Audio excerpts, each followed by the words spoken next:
be anybody here, but people usually show up later. So, hey, what is happening, YouTube? It's me and this guy over here. It's me, Jeff, and this is Gas Masks and Hand Grenades. And I am joined tonight by my buddy Erik Berg, who is kind of like Santa Claus. We're going to talk about that real quick before we get into anything else. Um, we've got this second phase of the Bowie thing to do. I don't know if my daughter's going to join us. I think she might towards the end. She's had a very, very stressful couple of weeks with work and some weird stuff that's going on with ordinances and how it's affected her job. And so that's kind of a weird thing. So we'll see what happens there. But we're going to get into phase 2 of Bowie, the Thin White Duke era. Awesome.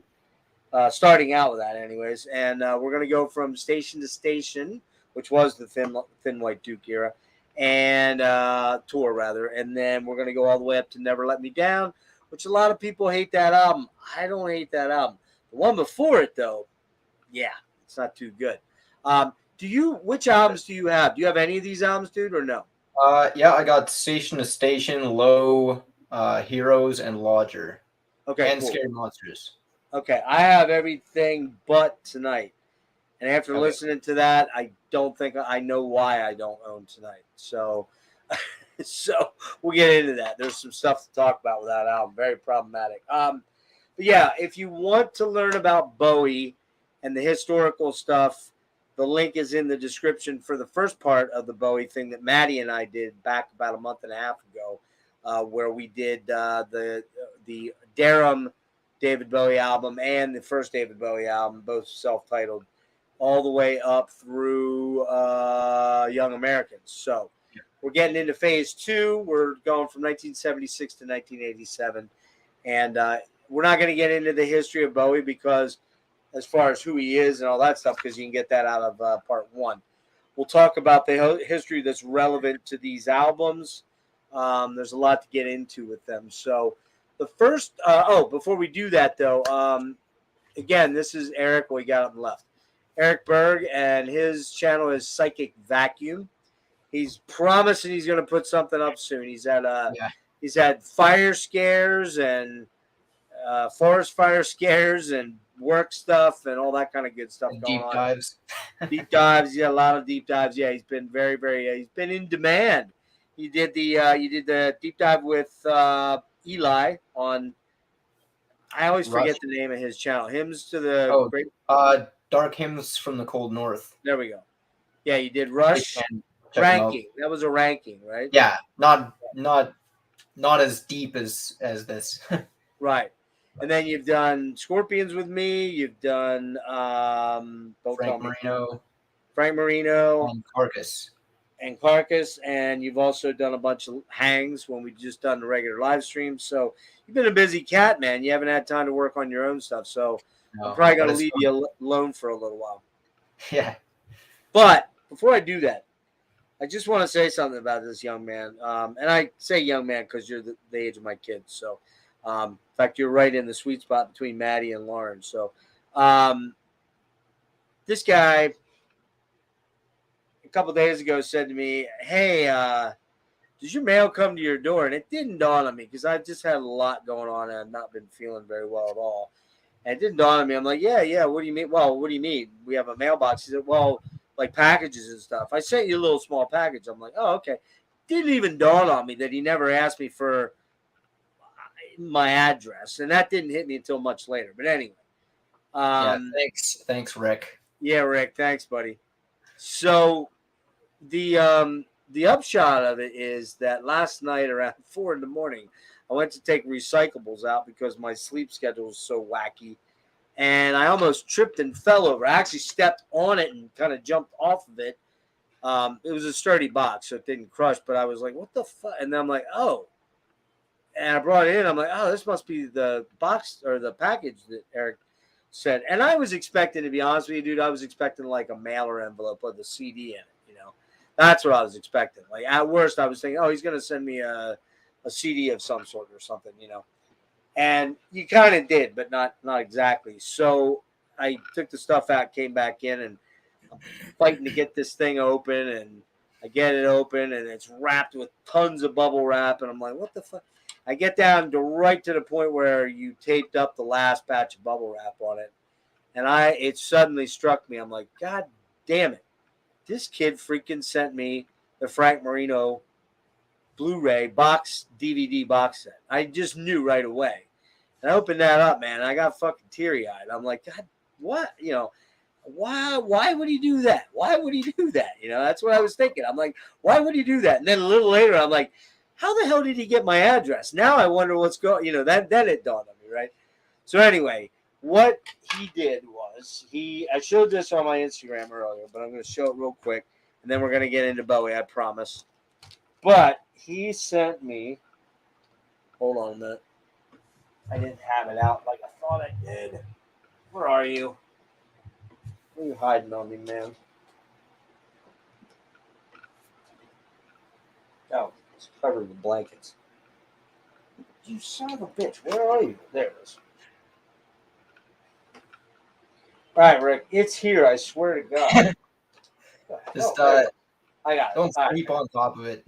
I got it. Okay, so Rick sent me this. Now, Rick did the deep dive with me when we did Frank Marino and Mahogany Rush. And, you're a young fan, only been into Frank for about the last 5 years. And I've been into Frank for about 45 years. So almost 45, probably 43. And this was the one and only thing I didn't own because it is not cheap. I'm not going to say how much it is. You can look it up if you really want on Frank Marino's website. But Rick had this, and I was like, man, you lucky bastard. I'm like, man, that is so freaking cool. It is it's a triple DVD, right? Triple DVD and one Blu-ray with just under 6 hours of live performance audio and video. Like, concerts. I think he did 3 different sets, right? Or no, 6 different sets, but there's three sets. 3. Yeah, but there's 6 other hours of rehearsal footage they didn't even put on this. Yeah, you know that, right? Right. Yeah. So there literally is about 12 hours of actually filming they did for this. Over 1 day or 2, I can't remember. 1 day?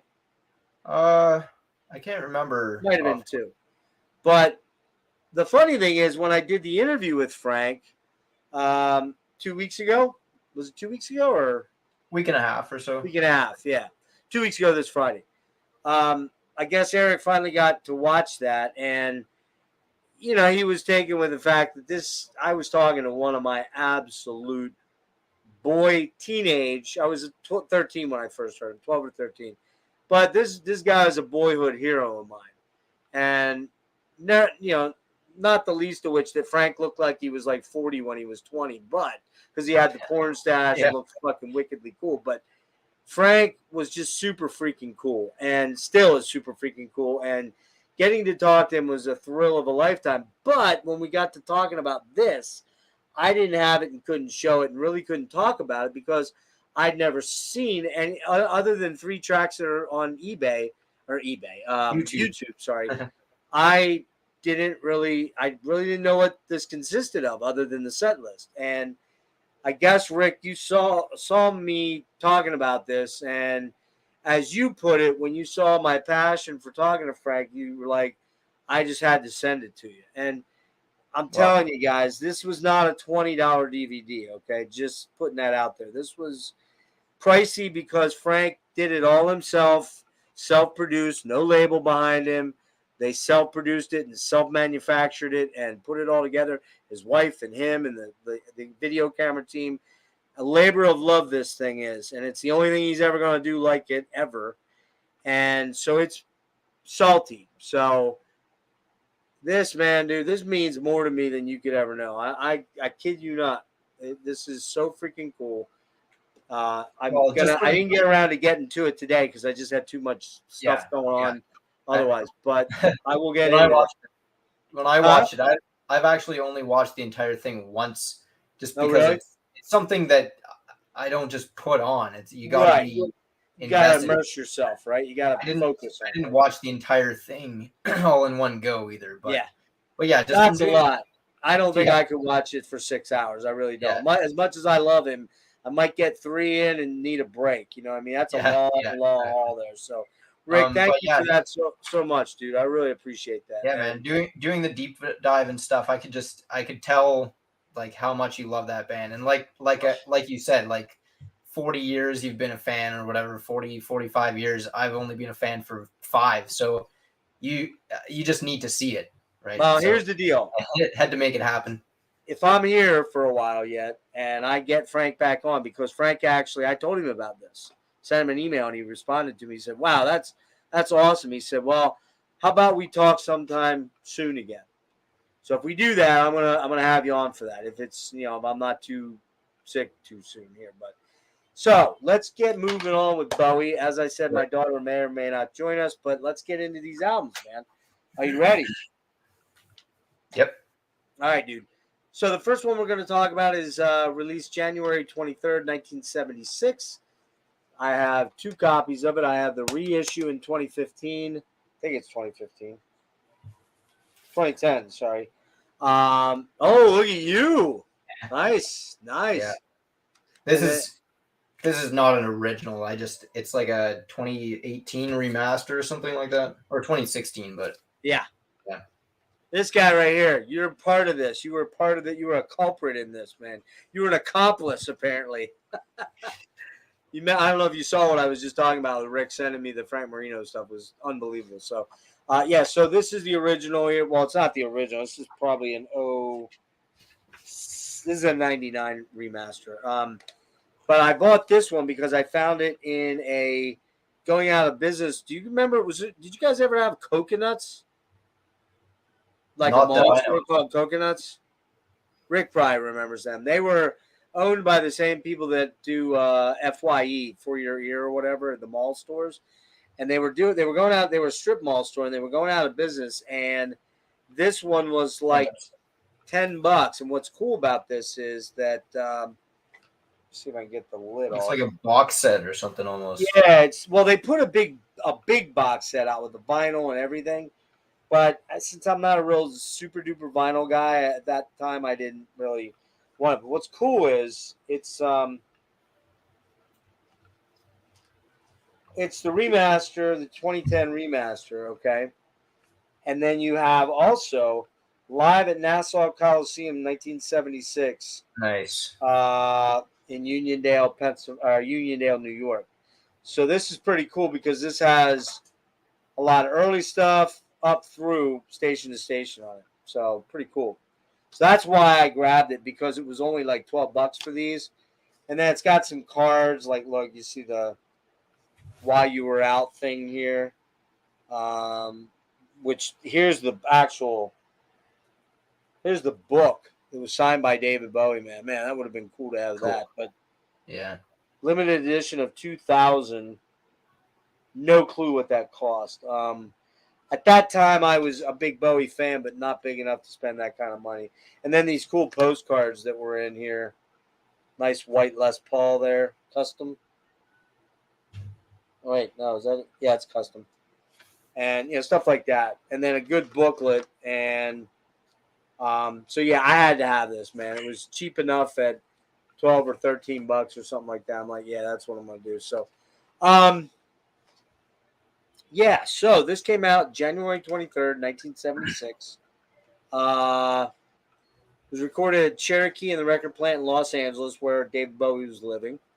Recorded September and November of 1975. And label is RCA, and the producer was David Bowie and Harry Maslin. Now, the commercial success of Young Americans, the last album in 1975, allowed Bowie greater freedom when he began recording his next album. The sessions established the lineup of guitarist Carlos Alomar, who's a monster guitar player, by the way. Yep. Bassist George Murray, drummer Dennis Davis, who's a killer drummer, or was. He's dead now. Mm-hmm. That Bowie would use for the rest of the decade, and also featured contributions by guitarist Earl Slick, who's, a killer guitar player, and pianist Roy Bittan. Musically, Station to Station was a transitional album for Bowie, developing the funk and soul of Young American while representing a new direction influenced by electronic music and the German music genre of krautrock, particularly bands such as Neu! And Kraftwerk. Preceded by the single Golden Years, Station to Station was a commercial success, reaching the top 5 in the UK and US charts. After scrapping a soundtrack for The Man Who Fell to Earth, which I'm going to show some stuff regarding that then, Bowie supported the album with the Isolar tour in early 1976, during which he attracted controversy with statements suggesting support for fascism. At the end of the tour, he moved to Europe to remove himself from LA's drug culture. The styles explored on Station to Station culminated in some of Bowie's most acclaimed work with the Berlin trilogy over the next 3 years. Bowie developed a massive cocaine addiction in the summer of 74.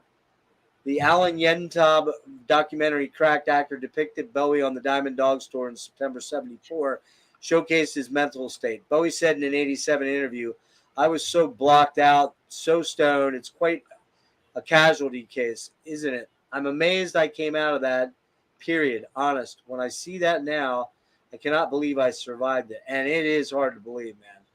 I was so close to really throwing myself away physically completely. After seeing an advanced screening of the film in early 1975, director Nicholas Roeg contacted Bowie to discuss a role in his upcoming adaptation of Walter Tevis's 63 novel, A Man Who Fell to Earth, which I have here. I have 2 different copies.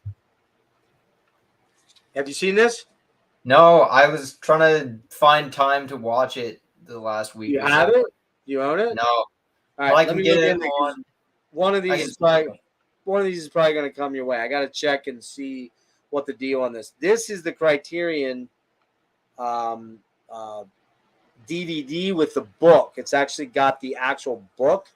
Oh, cool. One point in time, this thing was going for the Blu-ray copy was going for like $500. I don't have that. I have the DVD, but it's got the actual Man Who Fell to Earth book, and it's also got a supplemental.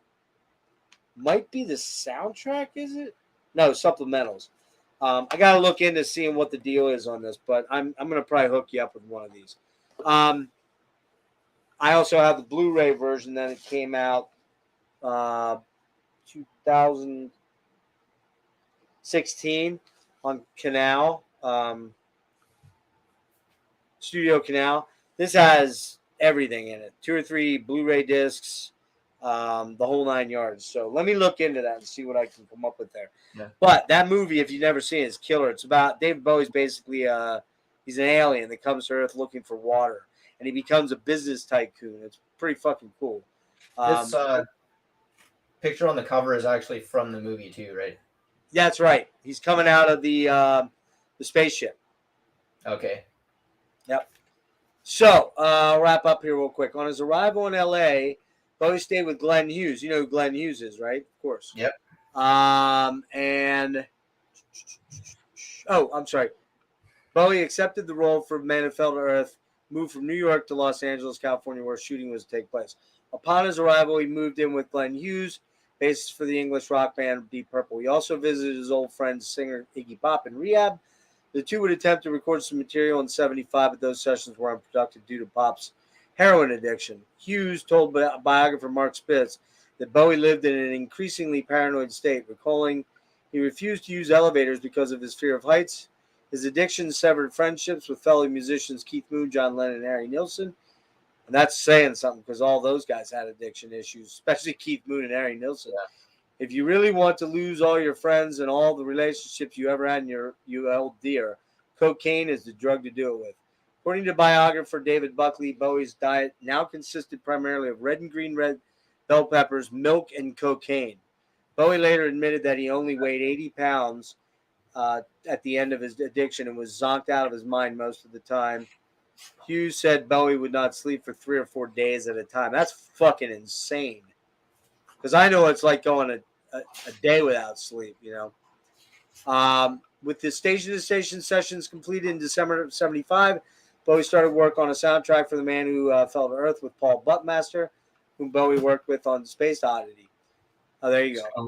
Kind of what he looked like at that point. You can see how he was skin and bones, man. If you want to show some more pics, go ahead. When I finished 5 or 6 pieces, I was then told that if I would care to submit my music along with some other people's, and I just said, shit, you're not getting any of it. I was so furious. I put so much work into it. Notwithstanding, Maslin argued Bowie was burnt out, could not complete the work in any case. The singer eventually collapsed, admitting later there was pieces of me laying all over the floor. When Bowie presented his material for the film to Rogue, the director decided it was unsuitable. He preferred a more folksy sound, although John Phillips, the chosen composer from Mamas and Papas, described Bowie's contribution as haunting and beautiful. In the event, only one instrumental composed for the soundtrack saw the light of day, evolving into Subterraneans on the album Low. Last thing to talk about real quick here, which I did not know this stuff.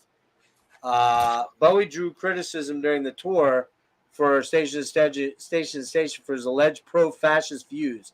In a 1974 interview, he had declared Adolf Hitler was one of the first rock stars, quite as good as Jagger. He staged a country, but managed to avoid condemnation. On the Isolar tour, however, a series of incidents attracted publicity, starting in April 1976 with his detention by customs in Eastern Europe for possession of Nazi memorabilia. The same month in Stockholm, he was quoted as saying that Britain could benefit from a fascist leader. Bowie would blame his addiction and the persona of the Thin White Duke for his lapses in judgment. Controversy culminated on May 2nd, 1976, shortly before the tour ended, in the so-called Victoria Station incident in London, when Bowie arrived in an open-top Mercedes convertible and apparently gave a Nazi salute, the Sieg Heil thing, to the crowd that was captured on film and published in NME, New Music Express.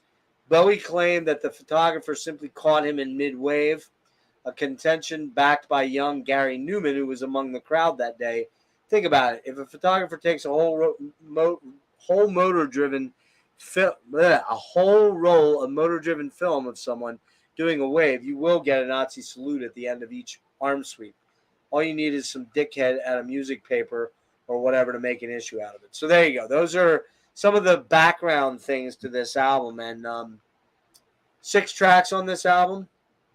And why don't you, since I got you up, why don't you talk about this album a little bit?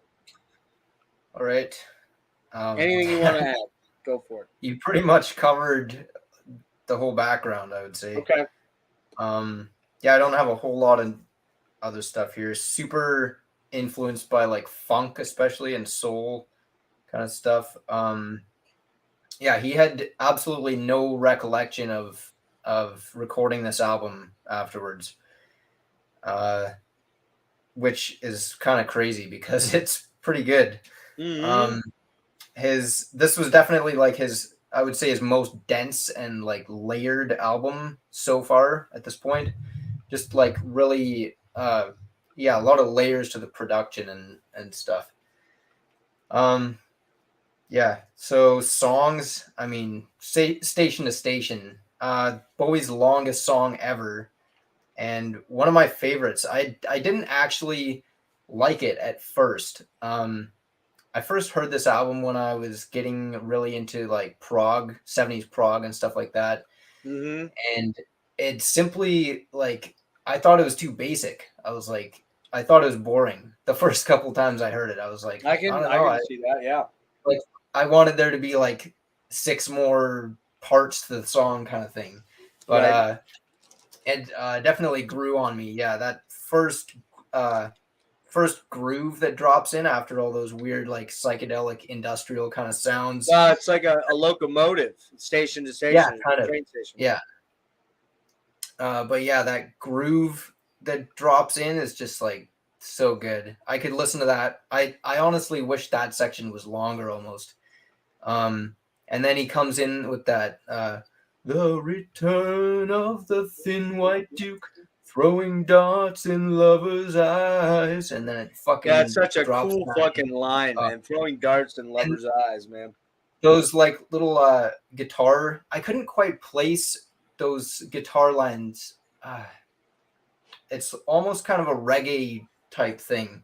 Kind really of. fast, It's a little bit of a.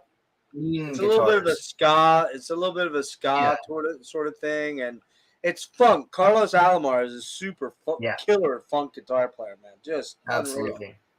You could almost hear that in maybe a a Santana album, kind of a little bit. It's got a little bit of a Latin feel to it. Yeah. See that. Yeah, not very complex for its length, but it's just awesome. I love this song. Yeah, my only criticism would be that like slow groove could go on for even longer. Yeah, it's super chill, and it's just this fucking cool like down down down down down do do do do do do do do down down but down It's so good. it's so fucking cool, man. Yeah, And then the latter part of it, how's that go now? I'm confusing. It kind of drops into a faster drum fill. Do do do do do do. Yeah, I'm trying to think of the lyrics. Like piano driven kind of. What's that? Yeah, it's like it's like a soul thing. Soul. Yeah, it's kind of got like it's faster than the original part, and it's got kind of a different middle section, and then the end is where he's going, it's too late to be grateful, it's too late to be late again. That whole thing, he repeats that. That's right. Like the last few minutes, but it's the middle section. He's it's a little bit different. It's hard to describe. It's more like piano driven almost, and faster. Yeah, than the first and David Bowie wrote that whole thing. So it's funny when I hear people. I've heard people say that Bowie didn't write any of his own music. It's like, what are you talking about? Like, what planet are you on, man? I mean, most of his great music Bowie wrote pretty much himself because he's a multi-instrumentalist. He plays sax, he played piano, he played keyboards, he played bass, he played guitar, drums. He could do it all, you know. So that he's one of those rare guys that could kind of do it all, you know. Yeah. Then you got Golden Years, kind of mellower, but still really funky. Very Young Americans. Yeah. Philly soul. I think I like it better than most of the songs on Young Americans. Oh, I do. Yeah. It's like got that super cool, funky guitar riff. Yeah, it's a little bit reminiscent of Fame. Yeah, I can see that. Lots of falsetto from Bowie. A lot of cool like layered vocals too, harmonies and stuff. From the shadows. Yeah. Run from the shadows. Golden years. It's actually like pretty repetitive. It's basically one thing for the whole song, and it's like 6.5 minutes or something. But it's so good. I don't really care. Well, it's the way he sings. It's what his backing players are doing, and you got that, golden years. What, and then he does the what's the beginning word? Shit. Now I had it right there, and it don't let me hear you say you. Life's going nowhere. Yeah. Run from the shadows. Yeah, it's just so. I mean, you're right. There's a lot of multi-layered vocal parts. They're not so much harmonies. They're like actual different singing parts, which is super cool. Yeah, that too. Yeah. But I also noticed on this album he starts doing a lot of like double-tracked harmonies with weird harmonies too. They're not the regular intervals that you'd hear. Yeah. And I'll get to that on one of the later songs too. But yeah, Golden Years, it's a great example of like a simple structure, but there's enough nuances and just little details here and there that just keep it interesting the whole way through. Yep. And that was a big hit, man. That was a pretty big hit. Yeah. So, I mean, I remember, I'm old enough, sadly, to say that I remember in 76, I was about 10. And when we would go to the pool in the summers, you would hear this song because it came out. When was it again? 76. January 76. So by the summertime, this was out being played all the time, man. It was nice.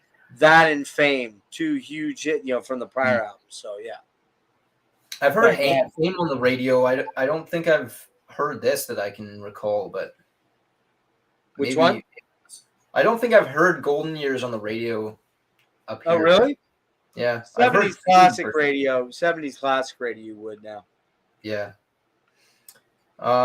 Word on a Wing. laid back and kind of sentimental ballad almost. Beautiful vocal melodies all over the place. Great playing from the entire band. The piano especially stands out on this one. Pretty complex actually. This song, lots of different sections. The tempo kind of stays the same throughout, but yeah, there's lots of little different parts that come in and just I don't know. It's not a typical song structure. It kind of just moves through a bunch of different related themes. Yeah, fantastic song. TVC 15, more upbeat and straightforward, almost like piano rock kind of in a way. Like there's a little bit of bar room in there. There's a little bit of gospel. There's a little bit of funk, rock. A little bit kind of Elton John almost. In a way, sort of. That's a good analogy. Yeah. Badass sax lines in the background, super cool guitar riffs. I really like that the transition part. Transition. Yeah. And with that like guitar in the background. And the chorus too. The chorus is just awesome and like sticks in your head instantly. Stay might be my favorite song on the album. I don't know. It's just this is the first one. What's that? Yeah, it's right there for me too. One of my favorite Bowie songs. And it was kind of the first time I listened to this album. That was the song that really grabbed me and made me want to come back and listen to the album again. The other songs kind of took a little bit to grow on me, but Stay was instantly like, I knew it was great. They're definitely a little. You need a little bit of grower time with most of these tracks. Not much, but a little bit. Other than maybe TVC 15 and Golden Years. Yeah. Stay, another amazing song. Love how it builds. That's my favorite track. Layer by layer from just guitar to that like deep funk groove with the whole band firing on all cylinders. The chorus is just like fantastic. Here's another example of what I was talking about with those weird harmonies. The harmonies that he's doing in the chorus, and it's not parallel harmonies where he's singing like where he changes a note and it goes up by the same interval. They're kind of like going all over the place, but they fit together in a really weird way that I haven't really heard anywhere else, to be honest. But it's really cool. And kind of his weird delivery too. There's a little bit of a delay, sort of. Yes. And like he doesn't sing it on the beat. He's kind of Yep. a little bit late, and it just gives on that too. Yeah. Really cool feel to it. And then you get a super cool guitar solo by Earl Slick, which is just the cherry on top. Kind of, love that song. And then to close out, you got Wild as the Wind, cover song, originally written by Dmitri Tiomkin and Ned Washington, and recorded by Johnny Mathis for the 1957 film of the same name. I actually just listened to that version this morning or this afternoon. Oh yeah? Yeah. How's it compare? It's like 2.5 minutes long or something. Okay, yeah. It sounds like a kind of movie song from 1957. Nothing too crazy. Bowie's version is kind of an homage to Nina Simone, who also recorded a version of it. And totally Bowie had met her like a year or two before this, I think. And I listened to that version of it today as well. I kind of went through all the covers on all these albums and did you really? I didn't go that originals back to back with Bowie's versions. Just that's actually dedication. I didn't go that far. I was just curious because a lot of these songs, actually, some of the ones on the later albums and stuff, I didn't even know they were covers. Yeah, this one I did, but some of the other ones I didn't realize they were covers. So yeah, like I think Tonight has 3 covers on it or 4. Yes, 5. That's it. 5 out of 9 songs. Yeah, Bowie was not in a very creative place at that point, to be honest with you. I mean, which is crazy because he had his most successful album the one before that one. We'll get there. So yeah. Anyway, this cover is awesome. Probably my favorite version of the song between those three. I mean, Nina Simone's is great, of course, but Bowie's is my favorite, I would think, or I would say. The song's definitely less layered and dense than the other songs on the album, but it uses simplicity to great effect, and it's basically a lot of it is just showing off Bowie's incredible vocal talents. yeah, he does. He has a lot of different affectations for his voice on this song. Yeah, even just on the song, yeah. But of course, all the band members too have their little kind of moments to shine here and there as Yep. well. Love the couple parts where the band stops, and I forget if he's singing something. Yeah, he does. He sings a I little think bit he a does. cappella. Yeah, and then they drop back in, and that one, I think it's the second time they do that. You got that long drum fill, and Yeah. they like drop back in. I'm shocked. So, I mean, I don't know about you, but I'm shocked that he sounds like he sounds on this. I don't yeah, know what they did in the studio to make him sound better. I'm sure they did a little bit, but they but didn't. Remember, they didn't have auto tune back then. They no, didn't have you, comping yeah, this you wouldn't kind have of been stuff. able to take crap and turn it into this. It Yeah. was obviously you have to start with something pretty good. Yeah, it's just stunning that he weighed 80 pounds and was a massive coke Yeah, fiend, and he could crank this out. Just shows you yeah, how talented the guy was. it's insane. Yeah. Yeah, I really like the end too, where he goes all out with his falsetto, that super high note that he just like Yes. sustains forever. Yeah, his Yeah, voice is very, very good on this. and yeah, it's just crazy, like how many different things he can do with his voice too. Like, just he really covers the whole spectrum of vocals really throughout his career, even just throughout the 70s. It's Yeah, awesome. in particular, excuse me, in particular on this album, it's pretty noticeable. Anyway, yeah, fantastic album. For a long time I considered this my favorite David Bowie album. I don't think it quite is anymore, but it's pretty close. I'd give it a 9.5 out of 10. Yeah, this is a stunning album.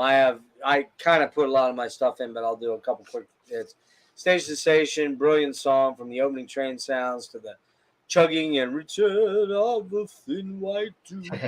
You want Into to the stop riffy, the riffy, camera? funky. What's that? Oh yeah, sorry. God damn it. You might have to remind me that I'm tired enough that I'm like kind of on autopilot right now. I apologize for Getting that. tired of staring at myself. Yeah, I would imagine. Yeah. Yeah, the return of the thin white duke, throwing darts in lovers' eyes. So cool. Into that riffy funk section of the second half. It's like super cool. Golden Years, timeless classic, has a Philly soul, also a funky, funky. Come on, Jeff. You're already running into things you can't read. Funky foo woo. What the hell is foo woo vibe? Whatever, man. Voodoo vibe. I don't know. World on a Wing, gospel, pop, soul, rock and roll, all rolled into a killer ballad. That's a really, really amazing ballad. One of the yeah, he wrote that one. It's the last one he did. TVC 15 TVC what TVC Oh my TVC TVC 15. Oh my that's it. Oh my TVC 15 TVC 15. So cool, man. What a great fucking tune. Stay, probably my favorite song on the album. It's just so amazing, man. God, it's such a good song. Funky, grooving, ripping. I thought that was Carlos Alomar on the solo. You say it's Earl? Could be. I couldn't really find any specific like track by track credits. I saw the ones noted that he was the soloist on, and I didn't see him on that. Let me look at. Okay. Let me see something real quick. See if it says in here. To me, it has an Alomar sound. I don't know why. It just does. But I very well could be wrong. Earl Slick's more the bluesy rocker guy, and this one has just sort of a funky feel to it that made it seem like it was. Yeah, could be right.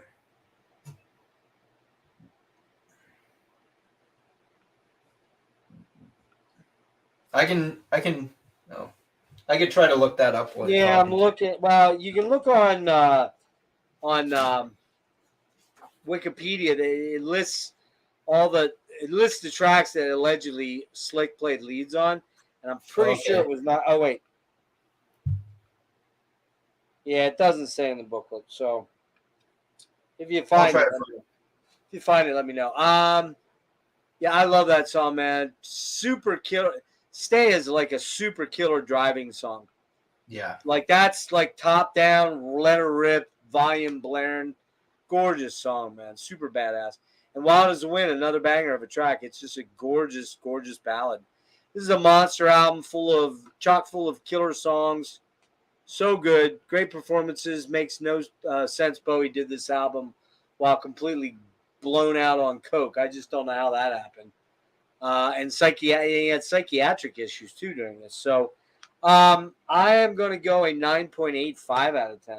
Ooh. The only reason I took a little bit of a strike off was World on the Wings.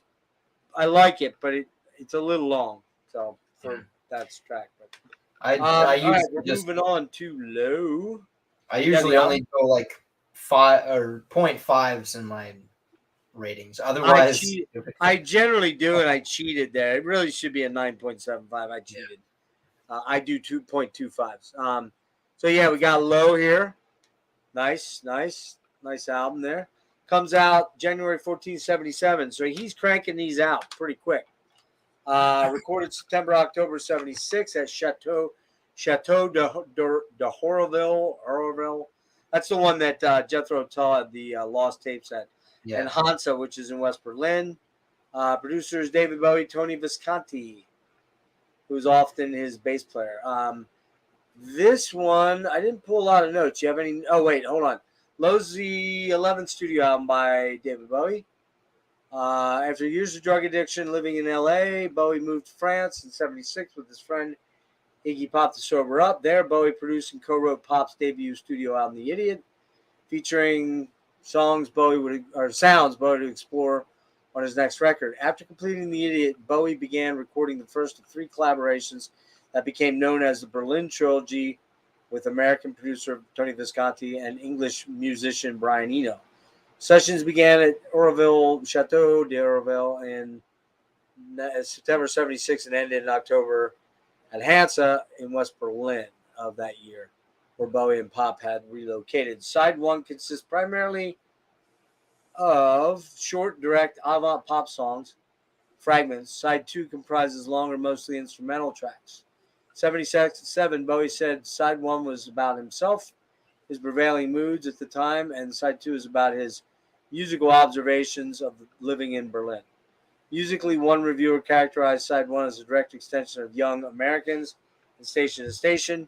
Regarding the song instrumental split, Visconti said, "We felt that getting 6 or 7 songs with Bowie singing with choruses and verse still make for a good album.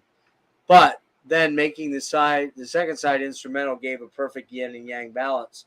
Biographer Chris O'Leary writes that the instrumental pieces share the theme of a tour of an imaginary Eastern Europe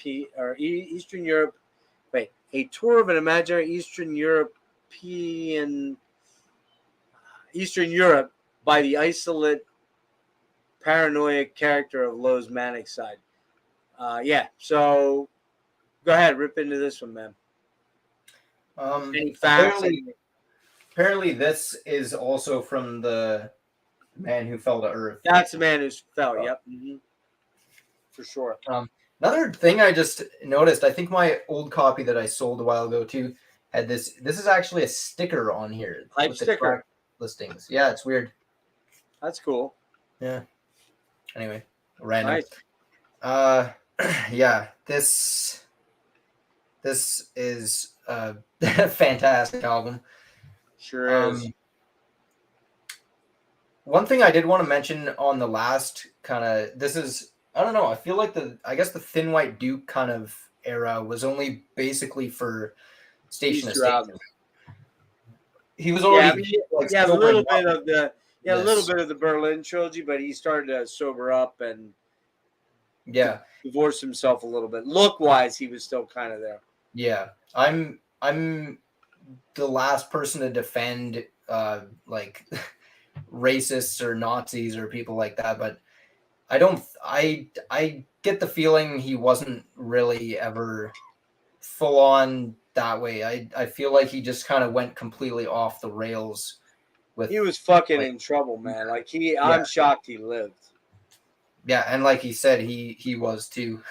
There's there's a episode. I might try to find it here. In fact, I will. Go ahead while you're talking. There's an episode of what the hell's that guy's name? Are you serious? The talk show host. Damn it. I'll find it. You go ahead and talk. Okay. Yeah, I was just gonna say, if you look at some of the lyrics on like the first side of this album, you can tell that he's sobering up and stuff, and he's getting back on track, but he's still not really in a great place mentally. Yeah. Yeah. So, like you said, this one's kind of the start of his more or most experimental period, I guess. First time collaborating with Brian Eno, which is a major piece Roxy of this Music. puzzle. Yeah. And Brian Eno did lots of stuff with Robert Fripp as well. And anybody who likes this era of Bowie should check out Brian Eno's like solo stuff too. His first few albums are great. Yeah, like you said, the first half is shorter songs. Second half is mostly ambient stuff. The production on here changes quite a bit, especially the drum sound. The drum sound is really mechanical almost. That's the only word I can think of to describe it. Especially the snare drum. And when I listen to just the drums, if I'm paying attention to just the drums, I honestly don't like the snare sound that much. But it does fit with the overall vibe of the album, and it gives it a totally unique sound Almost an alien landscape sort of vibe. Yeah. Much bigger synthesizer presence than any previous album as well. Big time. So for songs, you got Speed of Life, instrumental rocker with, again, I hate to use the same words over and over again, but kind of a mechanical feel to it, complete with lots of strange sound effects. Instantly more modern sounding than anything on Station to Station. It's kind of got, I would almost say, some of the stuff on here, it doesn't sound like any specific time in the history of music. I think that, honestly, Eric, I think that in a weird way, I think it's kind of it's the original beginnings of new wave. It has a new wave. It has a new wave 80s sound, even though it's not. It's 77. It just has the weird angular, cold sounding guitar and the reverbs, and he really kind of created something new here. Yeah, but I mean this you can draw lines to new wave, but it still doesn't quite sound like that to me. It's just unique, and it even now listening to it, it still kind of sounds a little bit futuristic in a way. Yep, very much crazy. So. This album in particular, these next two. Yeah. Breaking Glass, huge groove on this one. That bass line that comes in after the intro, the guitar and synth lines on top are super catchy too. Man, I wish this song was longer. It's like under 2 minutes or something. A lot of these songs are short. Yeah, these are. I mean, the longest song on here is Warzawzaw, which is a very fucking killer song, but that's 6 minutes, but that's all just keyboards, basically. And the first side especially, they're like all pretty short. Yeah, 246, 151, 223, 303, 329. Yeah, pretty much that way the whole way through. 151 would be Breaking Glass. It's like I'm just getting into it, and then it's like over. But yeah, I don't know. I can just listen to it again. But yeah, that groove in that song is just amazing. What in the World? more crazy electronic effects, faster track with an almost kind of disco style beat on it. This one, it's interesting on the live albums. Like I was saying, I listened to all the live albums from this period as well. And they, in the second half of this song, they speed up like double time and go like really fast, which is pretty cool. This one's got Iggy Pop on backing vocals too. Yeah, awesome song. Sound and Vision. Love this one. Amazing, memorable guitar line and great bass work. It's got that strange kind of like psst sound. I don't know what it is. It's only in the left side of the mix, kind of, and I don't know if it's an yeah, it's probably a keyboard, I would think. Yeah, it could be an I really effective don't know. vocal. It could be a keyboard. It could even be vocals because it's got kind of a little inconsistency to it. It sounds like I don't know if it's exactly the same every time, but it's just constant. Psst, psst. But I don't know. It's cool. This one doesn't have many lyrics, but they're cool too. Yeah, I don't know. A lot of these songs, it's hard to even describe them. They're just you gotta hear them. Always Crashing in the Same Car. Slower, I love that song. yeah, slower, kind of more contemplative compared to the songs before it. It's got kind of a dramatic feel almost with the overlapping organ and kind of laser like sound effects. Cool guitar leads as well.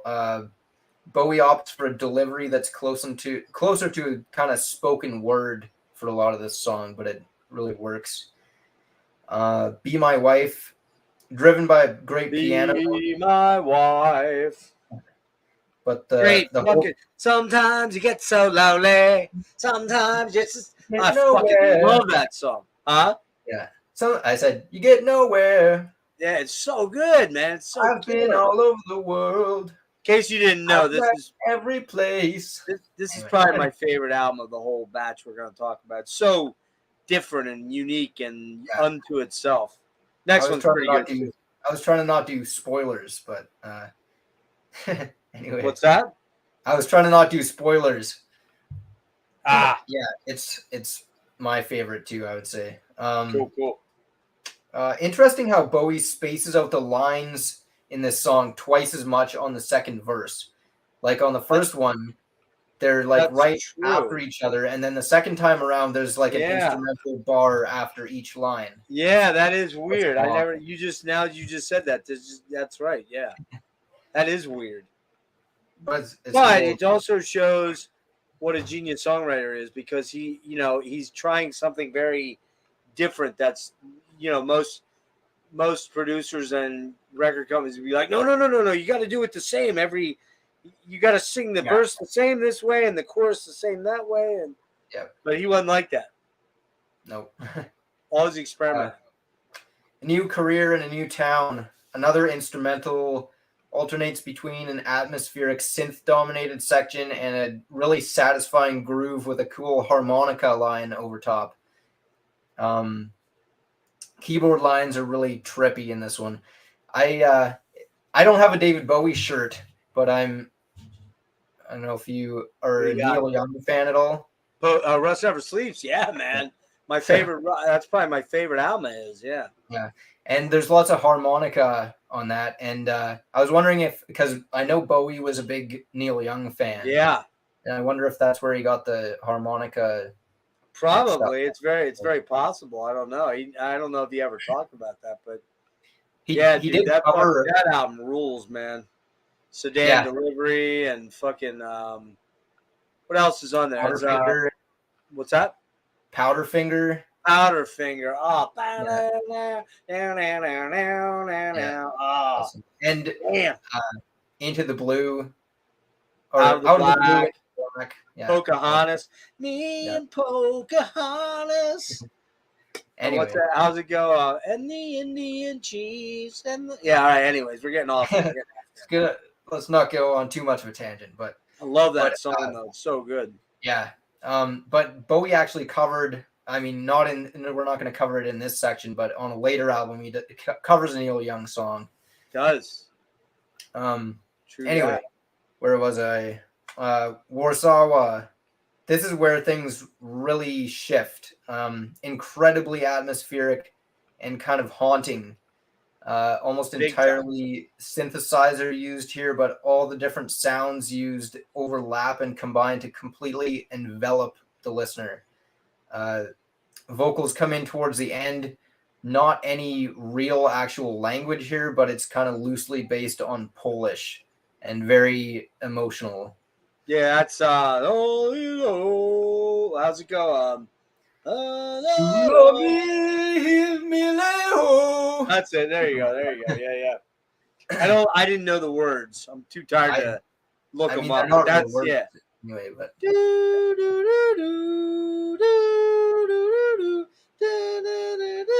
Oh, it's so fucking killer. That track rules. yeah. Rules. Art Decade, more percussion here than the last track.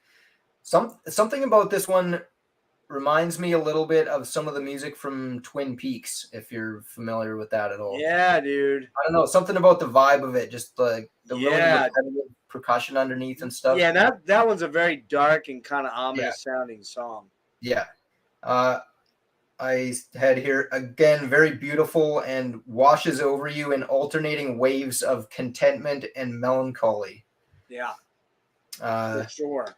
Weeping Wall, still atmospheric and ambient in a way, but with a pulsating rhythm underneath. Exotic and mystical, almost relaxing, but kind of unsettling at the same time. Especially the guitar part. Yeah. That guitar that comes in, it's like it's reaching for a note that it never quite finds. It's like I put wailing processed guitars. Yeah. Yeah. It kind of adds a layer of stress almost in there. That's like I'm just kind of on edge a little bit for that section. Cool wordless vocals in the second half too, and I didn't finish my sentence here. Some very weird. I don't know where I was going with that. Say you're doing that shit that I do. Yeah, I got onto the next song, I guess, and then I never went back. I do that sometimes, or else I drift off. That happens too. Yeah, you're not old enough to be drifting off, but for me, that happens quite frequently. Then Subterraneans, tranquil, but again, not quite peaceful. I feel a sense of space here that makes me think of kind of outer space almost, but I don't think that was the intention, seeing as how it's called Subterraneans. So I hear more film noir. Okay, I haven't. You know what I mean by that? Film noir, black and white films. It has a black and white film soundtrack. Okay, I've only seen a couple of those, but yeah. When I was thinking of the song title and listening to it, Subterraneans, it kind of made me think of like being underground in a huge cavern with like a underground lake in it or something, and just staring at like the blackness. That works. That works for sure. Really like Bowie's mellow sax lines on here too. Just amazing. Yep. That's why I think of the film noir, because film noir has a lot of smoky jazz, and this has a jazzy sort of spacey krautrocky vibe to it. Yeah, a little bit. Yeah. Those are all the songs on the original album. Excuse me. Right. There's a 1991 re-release on CD anyway, that has two bonus tracks. One's Some Are and the other one is All Saints. Those are both actually pretty cool as well. Worth checking out. I didn't really take All notes. Saints is a later he redoes that on a later album. Okay, cool. Yeah. This album's a 10 out of 10 for me. Easily. It's like we're on the same wavelength, man. I fucking love this album. It's so cool and so weird and so unique, and so still people are still copying it to this day. I kind of had trouble taking notes on a lot of the songs because I just like got into it. One of my favorite albums of all time. Yeah. Like hard to be objective about it sometimes, but yeah. Yeah, so Speed of Life, such a cool weird track that bounces between art rock and swirling synthy prog rock a la Roxy Music. I hear Roxy Music in this song a lot because Roxy Music were kind of one of the original prog bands. They were very cutting edge, the early Roxy Music. Different kind of prog. Which makes sense because Eno's producing the album. Killer instrumental track, bold opening song. Bold to open your album in the 70s with when you're not typically known as a prog rock or something like that, to open it with an instrumental, pretty. Granted, it's not very long. I think it's not quite 3 minutes, but still. Breaking Glass, very bouncy and yet off kilter with that weird, the bloops and bleeps that pop in and out. The guitar lines are fucking great on that song. Love that song. What in the World sounds like video game music or a warped Carney sounding. Sounds like Bowie when he locks into a vocal melody. What in the world can you do? Possibly my least favorite song though. I like it, but it's my least favorite song on the album. Sound and Vision, man, I love it. No, Sound and Vision, and he adopts that real, almost like Vegas-y lounge sound. Like where he gets real throaty with his voice. Yeah, things like that. I love that song, man. And it's got that cool little guitar line. Down, down, down, down. Yeah. It's just that cool little guitar line that makes the song, That's like the hook of the song. Yeah, exactly. Always Crashing. Probably the most complete song, beginning to end. Love Carlos Alomar's cool, trippy playing on that song. Love that song, man. Be My Wife. Love this track, especially the way Bowie is singing it. Both the chorus and verse are super cool, but love the verse most. Sometimes you get so lonely. Yeah. Those piano chords. Dun, dun, dun, dun. Angular, stabbing, weird. Yeah. Sometimes get nowhere. Be my wife. It's just so cool. And then he gets to the end where he's like, be my wife. Well, I can't do it because I'm like so tired. I can't stay on key, but it's just so cool the way he sings that. Probably my favorite track on the album. A New Career in a New Town, very Eno-ish. The synths maybe even a little precursor to John Fox and Ultravox. You know them, Ultravox? No. Yeah, that song is very Ultravox. Like very much a template for what Ultravox will do in a year or 2 or 3. The harmonica humming over those cool synths and the guitar melodies and super cool synth melodies. That's another favorite. A New Career in a New Town. I love that song. Warzawa, man. That was co-wrote with Eno. Super atmospheric and dark. Super beautiful. The chanting vocal lines are the only lyrics. Some nonsense, fairly meaningless stuff. Very much a precursor to Dead Can Dance. Dead Can Dance. I hear Dead Can Dance all over that track. Meant to evoke desolation of his visit to the Capitol in 73. Art Decade, we talked about that. Another dark and ominous sounding instrumental. Lots of dark and brooding, uplifting synth. Insistent. What the hell's that? Insistent bells? Oh, yeah. There's bells in there, right? There are bells, yeah. Okay. The whole time kind of ding, ding, ding, ding, ding. Yeah, you hear that bell, that insistent bell, yeah. It's only in one channel, I think. Yeah, it might be. Right? I think it's in like the left channel. Because I thought I was hearing shit. I'm like, God damn, I'm so tired I'm hearing shit. It wasn't. I was definitely hearing it. Uplift, melodies. The synth melodies are super beautiful in there. Weeping Wall. Again, a synthy krautrocker. Come on, get out of there. Hold on. Oh, you fucker. Are you kidding me? Oh. God damn it. Hold on, dude. I got a slight problem. You son of a bitch. My mouse just died on me, and I've got a big thing right in front of. I can't use the mouse. Here we go. I got it. Shouldn't take that long to charge up. Come on. Bear with me a minute, folks. You fucking pig. Come on. All right, there we go.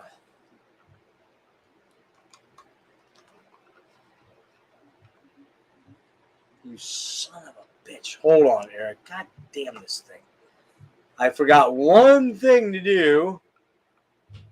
That was charge up my mouse. All right, there we go. Where was I at? Weeping Wall, right? Yep. Yeah. Super Ashra, Temple, Popol Vuh, Krautrocky, very Noi, Trancy, except for the wailing processed guitars, and Subterraneans, which is very synthy and almost film noirish. Like, that's the one we were talking about being somewhat film noirish, and I definitely think it is. All right, I gotta do something here. Bear with me. Damn it, this got weird. Jeff, next time prepare. Get your fucking mouse charged up, you dipshit. Okay, this is a pretty good start to the pretty damn good start to the Berlin trilogy, I'd say. Sounded like very little before and very little after, and was a huge influence on so much that came a short time later, like new wave, post-punk, punk even. Even a bit, like I say, even a bit of punk in there. This here is a 10 out of 10. No question about it. Probably in my top,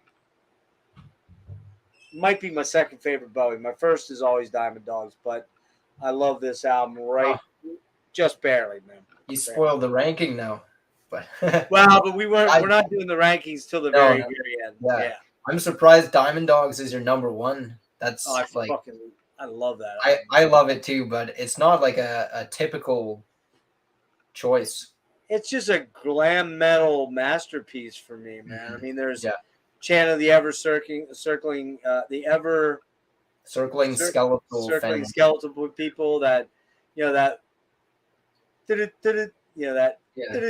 that whole thing. Like, I'm trying to remember how it goes because I am literally so tired I can't think of the lyrics. But you know what I'm talking about. That that weird part, and then you got Rebel, you got Dodo, you got 1984. It's so good. Yeah. Sweet Thing, Big Brother, Candidate, so crazy. Killer album, man. Yeah, but it's hard. Stations up there, and the next one after this one's up there. And there's so many of them are so different too. It's hard to like compare, see which one is your favorite when they're like. He rarely did the same album twice. Rarely. And then he ends on a fucking monster banger of an album. His career ends on potentially one of his best albums ever. Maybe, arguably, one of his best album. I mean, it was just such an amazing album, knowing he was going to die. Anyway, we're getting way ahead of ourselves. This is 10 out of 10. Let's get up to Heroes. Bear with me because I really fucked this up. Speaking of albums, he rarely did two albums the same. These are maybe two of his closest. I wouldn't say they're the same, but they're very, very, fairly similar. These two are, right. So you got Heroes next. Comes out October 14th, 1977, recorded July and August 77. This was recorded in Hansa at West Berlin. RCA's label, and it's Tony Visconti and David Bowie. Heroes is the 12th studio album by English musician David Bowie, released 14 October 77 through RCA. After releasing Low earlier in the year, Bowie toured as the keyboardist of his friend and singer Iggy Pop's band. At the conclusion of the tour, they recorded Pop's second solo album, Lust for Life, at Hansa Studios in West Berlin before Bowie regroups there with collaborator Brian Eno and producer Tony Visconti to record Heroes. It was the second release of his Berlin trilogy, following Low and preceding Lodger in 79. The only one wholly recorded in Berlin. The others were recorded in Montreux in Switzerland and I believe in British Columbia, I think, right? Little Mountain Studios, I believe, and you got, hang on here, I got to move down. Much of the same personnel from Low returned for the sessions, augmented by King Crimson guitarist one Robert Fripp. We didn't really mention some of the players, and we probably should. We mentioned Alomar, but I don't think we I talked about the first three of the guys on the first album, but it had switched up a little bit by now. You've got Bowie doing everything. You've got Brian Eno now doing Moog, Mini Moog, ARP, EMI, guitar treatments, Chamberlain, orchestra, piano, synthetics. Carlos Alomar, Ricky Gardner is playing guitar as well. George Murray's playing bass. Roy Young is playing piano and farfisa. Dennis Davis is on drums still. Mary Visconti, Iggy Pop, backing vocals. Cellos by Edward Meyer and Peter and Paul playing pianos and ARP. So there you go. For Low, that was. I assume pretty much the same, right? My copy here actually doesn't have much for credits on the background. On the back, it's got Bowie, Alomar, Davis, Murray, Eno, and Fripp. But on Wikipedia, it says David Bowie, vocals, keyboards, guitars, saxophone, koto, tambourine, backing vocals, producer. Brian Eno, synthesizers, keyboards, guitar treatments. Robert Fripp, lead guitar. Carlos Alomar, rhythm guitar. George Murray, bass. Dennis Davis, drums, percussion. Tony Visconti, percussion, backing vocals, producer. Yep. Antonia Moss, backing vocals. Colin Thurston, engineer. Yeah. That's pretty much the same as Low. Pretty much. Yeah. Heroes. I mean, most people, you'd probably have to be dead not to know the lead-off track. Or not the lead-off track, but the title track. Yeah. And real quick here, the album was recorded sporadically in July and August 1977.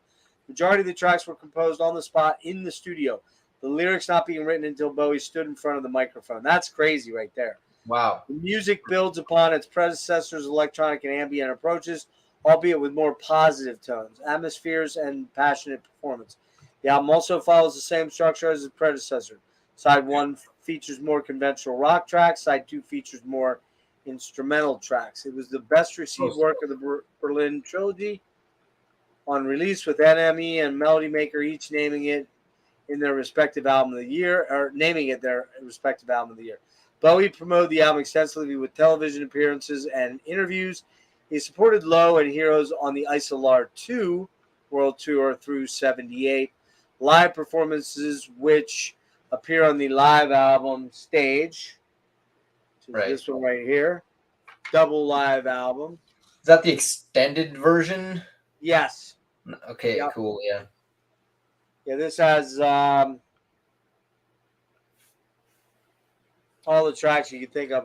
It's got Warzawa, Heroes, What in the World, Be My Wife, Blackout, Sense of Doubt, Speed of Life, Breaking Glass, Beauty and Beast, Fame, 5 Years, Soul Love, Star, Hang On to Yourself, Ziggy, Art Decade, Alabama Song, which is a cover, I believe, of Door Song, Station to Station, Stay, and TV C15. Am I right about that? I'm 99% sure Alabama Song is a... it wasn't written by the Doors. Oh, here it is. But, it's by Weil Brecht. Yeah. Yeah. Never heard of him. He did some they must have covered it too. Yeah, it was some cabaret kind of composer guy, which actually there's an EP that Bowie did of entirely Brecht songs. Right, it came out in this period, right? Yeah. Yeah. I never listened to it, never picked it up, never bothered. I did. I tried to consume everything that he put out in this period, kind of. What'd you think of it? It was interesting. I don't know if I'm gonna go back to it really. Yeah. Ever, but it's interesting to check out once. Yep. So last bit of tidbit here. Although the album was the second installment of Bowie's Berlin trilogy, it was the only one recorded entirely in Berlin. The studio was a former concert hall converted into a recording studio that had been used by Gestapo officers during World War II as a ballroom. The studio was located about 500 yards from the Berlin Wall, leading Bowie to describe it as the hall by the wall. describing how the location of the studio affected the creative process, Visconti recalled, every afternoon I'd sit down at a desk and see three Russian Red Guards looking at us with binoculars with their Sten guns over their shoulders and the barbed wire, and I knew that there were mines buried in that wall, and that atmosphere was so provocative and so stimulating and so frightening that the band played with so much energy. Carlos Alomar told biographer Dave Buckley, these things, German, Nazi, the wall, oppression, are hanging in the air, and when things get darker physically, you kind of think of darker themes too. Berlin was a rather dark industrial place to work. Despite the dark atmosphere, Visconti particularly had an exciting time creating the album, saying, it was one of my last great adventures in making albums. So, starts out with Beauty and the Beast. Go ahead, man. I'm not going to be able to blow it. Go to the Beauty and the Beast. Yeah. I can blow you up. There we go. Yeah, I don't have a whole lot of notes on this one, other than stuff that you already said on the album in general. The more kind of conventional songs, if you want to call them that, feel more sort of fleshed out here than they did on Low. Yeah. Mostly just like because they're longer. They are, yes. And the last song is kind of in the same vein too. He doesn't go full ambient the entire way through the second side, but we'll get to that. Beauty and the Beast, a high energy opener. I put down psychedelic industrial disco maybe as a genre. Some really cool synth work, super catchy chorus. Yeah, I just love the energy on this song. Great opener. Joe the Lion, kind of a similar vibe to the first song, but a little bit slower. Really like the guitar lines in this one. It almost kind of doesn't have a defined chorus, really. It just kind of twists and mutates. Yeah, you're right. Throughout the running time. Not quite as good as Beauty and the Beast for me, but still a great song. Joe Lion. I can't do it right. I'm not hitting the notes at all here, but when he does the Joe Lion, that's kind of the chorus. Yeah, it's kind of, I don't know. Anyway, it's hard to describe. Yeah, it is. I'm not going to attempt to sing it either. Anyway, Heroes, man. I don't know what can you even say about this. Such a killer track, man. A hit for a reason is just like fantastic. Those guitar melodies, man. Yeah, I absolutely love those soaring leads. And you got Fripp using the E-bow. He's using the E-bow. Okay. And that's what's making that sustaining. And then he's using the Frippertronic, and Fripp was one of the very early pioneers of using a Alesis quadriverb harmonizer. So you have actually that's not just one tone. There's a couple tones in there. That makes sense. Yeah. That's why it sounds so otherworldly almost. Like it, and then you use the E-bow. If you know what an E-bow is, right?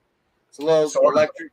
It's a little device that has a light that shines, that vibrates the string, and it's almost like if you took your picking hand and just strummed it at like light speed, right?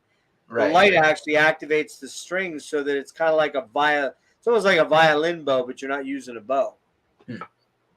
I didn't actually know that. Yeah. So, like for example, another really good use of it is on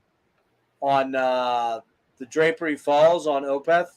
Okay. That part where it goes wow, wow, wow, wow, wow, wow, wow, wow. That's an E-bow. Yeah. Okay. Cool.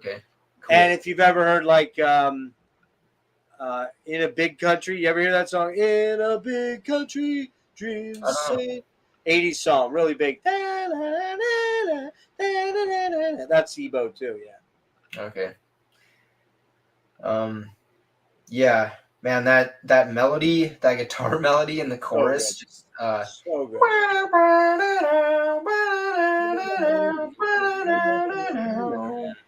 Yeah, he drops that one down. And it's like, yeah, it's Oh, it's so good. it's amazing. I feel like I could listen to that like forever, and I wouldn't get tired of it. Yeah.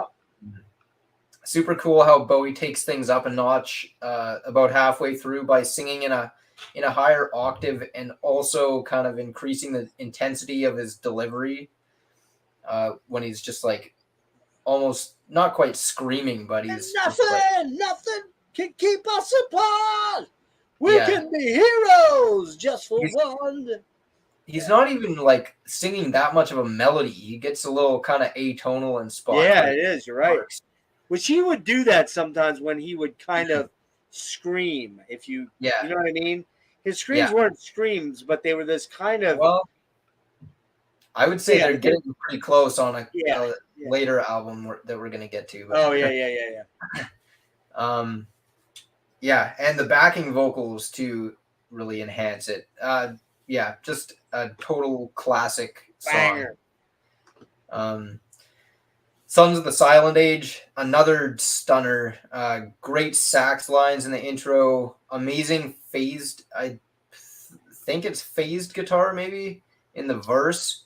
That kind of when it drops down and it's got those picked arpeggios kind of, and I don't know, some really trippy effect on there. I don't know. It's I'm trying probably to remember the guitar in there. I thought that was all keyboard though for some reason. No, I'm pretty sure it's guitar. You're probably right. You're probably right. I'm just blanking. I mean, there's also lots of synths in there too. Lends a very mystical quality to the verse section, and then the chorus is great too. I'm not gonna. I almost was gonna sing it, but I'll stop myself. I kind of wish this song was a little longer, to be honest. It could have gone on longer. I love that. In my opinion, it's awesome. Blackout harkens back to the first couple tracks in some regards. Almost sounds like electric violin in the intro, but I couldn't find anyone credited with that, so I guess it's just a synth. Super catchy chorus, and I like the breaks with Bowie's kind of manic rambling. And he's just like, I forget what he says, but there's kind of just a drum fill behind him. And yeah, he does. This is the one song on the album I'm not crazy about. My least favorite song. I mainly just like love that intro. The melody in the intro is my favorite part, I would say. Yeah, probably not one of my favorite songs either, but I still think it's pretty great. V2 Schneider, almost an instrumental kind of. The only lyrics are the song title. This one especially reminded me similar in style to what a lot of the German krautrock bands were experimenting. Time. Kind of a hypnotic groove with a lot of different layers added on top. And another song that kind of continually just evolves as it goes on. Super cool song. Sense of Doubt, very ominous. This is the start of the second side of the album. Very ominous and foreboding, like the title suggests. Makes me feel like I'm in a desert, kind of, or maybe like on the surface of Mars. Yeah. Love the variety of synth textures and the wordless. I put dehydrated sounding vocals. Those, it's like kind of like in the background you can hear in places. It's like David Bowie doing death metal. Yeah, not quite, but it's like a similar vibe to it. It's like really, I don't know, really weird. Super creepy. And if these cool thing that I noticed on this album is these three kind of more ambient tracks all flow right into each other as well. Whereas on Low, they're separate pieces. So this one flows straight into Moss Garden, much more laid back in tone than the last track. Again, the music perfectly evokes the track name. This would be the perfect soundtrack for like getting out a magnifying glass or something and looking at like a moss garden. or something. Just like looking at all the little Bonsai trees, things that are going on at a microscopic level. Very cool playing from David on the koto, which is a traditional Japanese instrument. Yeah, this one really cool. That one then flows into New Cologne, probably mispronouncing that. that's right. Back to the unsettling vibe, maybe even more so than Sense of Doubt. Although this time it's more ethereal and almost kind of like technological in a way. Got a lot of jazzy stuff going on, krautrocky. Yeah. I envision myself wandering through an abandoned city that I somehow know was constructed in the future. I don't know if that makes sense. I like that. I like What that. I visualized. Yeah, David's crazy saxophone antics stand out on this one for sure. Awesome. And then you get The Secret Life of Arabia, which, interestingly, very different closer to Low, although the albums are structured pretty similarly otherwise. This one's back to kind of a slight disco feel almost, but slower and more relaxed this time. Absolutely sick bass lines and tons of hooks in this song, ending things on a high note. Yeah, fantastic album again. This one's another like 9.5 for me. And one other thing I would mention there, this one again was re-released in 1991 with a couple bonus tracks. One's just like a remix or something of Joe the Lion. The other one is Abdul Majid, which is like a trippy psychedelic instrumental thing. Yeah, I don't know if I have that on one of my on Recall or something. I probably have it, but I don't have it on this one. But right. Yeah, man. Killer album. Yeah. Beauty and the Beast. You can't tell than the Beauty and the Beast. Quirky, catchy, upbeat track. Very earwormish. Joe the Lion. Similar to Beauty and the Beast. Infinitely memorable and oddly fun. Heroes, what can I say? It's a brilliant song, was a big hit, and still relevant today. Sons of the Silent Age. I always love when he sings and puts that little British thing in there. Sons of the Silent Age. Yeah. Gets that age. Yeah. Favorite, very dystopian, futuristic, and very catchy and very memorable. Blackout, my least favorite track on the album. It's kind of a mess, to be honest with you. It reminds me of Bad Crimson. V2 Schneider. V2 Schneider. Killer track. You say Bad Crimson? Yeah. There's some Bad Crimson. Dude, the construction of lights sucks. Hey, Prozac Blues. You ever hear Prozac Blues? That song blows ass, man. I've only listened to that album once. It's real bad. Go watch my King Crimson. I did. I just finished that like last week. Yeah, it's not you. I don't know what I rated it. Something tells me it was less than a 6. I think it was like a 5 or a 4. That album fucking blows. I had forgotten all about it, and as soon as I turned Prozac Blues on, I'm like, I hear that down, down, down, down, down, down, down, down. I'm like, oh, now I know why I never listen to this album. I fucking hate it. I'm gonna listen to that again tomorrow at work. Do it. Where was that? Oh, sorry. Blackout, or the next one after Sense of Doubt. Sense of Doubt. Man. Or V2 Schneider. Oh, I did. I sung that a little bit. Killer track for V2. Very new wavy. Cool, super wicked synths and horns. I love V2 Schneider. Yeah. Sense of Doubt. Very haunting. Maybe not my favorite, but damn near close to it. Haunting and doomy. Those bass notes on the piano. Down, down, yeah. Down, down, down, down, down. And then that synth. Down, down, down, down. So fucking cool, man. So cool. Love that song. Moss Garden. Gorgeous new agey Asian vibes because he's playing the Kyoto. Or the Koto. Super digging this one all as always. New Cologne. Trippy experimental jazz krautrock. Lord of synth. No, lots of synth. And squawking sax. Love it. Woohoo! The Secret Life of Arabia. Like the track a lot. it develops that funky, swanky, sultry sort of Yeah. vibe to it. The highs are as good or better than low, but overall it's slight dip in quality, more accessible tracks, but I'm still going with a 9.75. Nice. Love that album. Love that album. All right, next up, we got Lodger. Here's a reissue when they finally went on Ryko when David Bowie. Is yours Ryko? Flip yours around. We could. Oh yeah. I never know what the fuck I'm doing, man. There we It's go. hard to. There it is. Look at that. Oh, yeah. Lodger, the last of the Berlin, technically last of the Berlin trilogy. By the way, Maddie's going to join us after this one, real quick. May 1979, 25th May. Recorded September 78, March 79 at Mountain Studios in Montreux, the record plant in New York City. What's that? What is it? Oh, just a picture of the tour, I guess. I guess that's Bowie.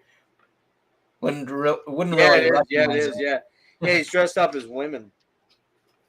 Oh my God, it's a trans thing. Kill him. No, just kidding. Yeah, well, I guess Bowie was doing a lot of that.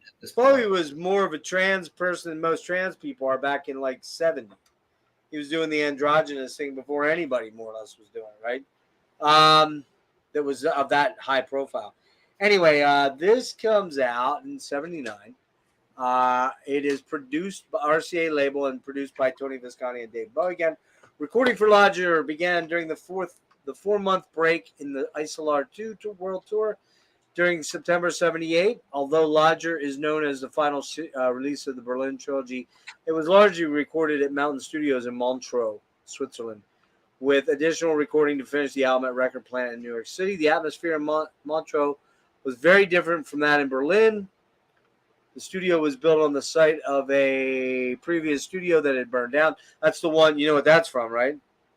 You got it, right? We all went down to Montreux by the Lake Geneva shoreline. Some stupid with a flag. Anyways. Was it at a Zappa show? Zappa was at that. Yeah, he was playing there when that happened. Okay. Yep. And somebody did. They burned it down with a fucking flare gun. Maybe Bowie was like scheduled to play there too or something, and that's Could why have he been. stole Zappa's guitarist for this album. Well, but that was earlier. I think that was burned down in earlier, 72. I think that was 72. This was 79, so it was 5-6 years later. But anyway, where the fuck was I at? Sorry. I am very tired. I'm struggling, so just hang with me here.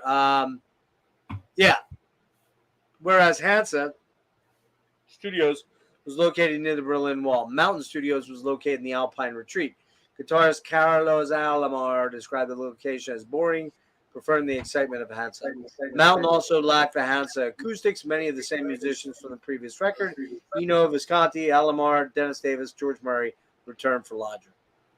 A new addition was, wait a minute, Adrian Belew. Future King Crimson guitarist Adrian Belew, whom Bowie had poached while the guitarist was touring with Frank Zappa. Belew's eventual bandmate Robert Fripp played guitars on Heroes. Much of Belew's work on Lodger was composited from multiple takes, played against backing tracks of which he had no prior knowledge, not even the key. Belew recalled, when I arrived, they had about 20 tracks already done, bass, drums, rhythm guitar, but no vocals. They said, we're not going to let you hear these songs. We want you to go into the studio, play accidentally, whatever occurs to you. How about that? Belew described the final guitar solo on DJ as sounding like you're changing channels on the radio, and each channel has a different guitar solo on it. Before Lodger, the music was darker and probably less experimental. Lodger was more of a world record, and it sounds it. Urban and Eastern at the same time. It seemed Bowie was spreading his wings in that direction, incorporating more world music styles.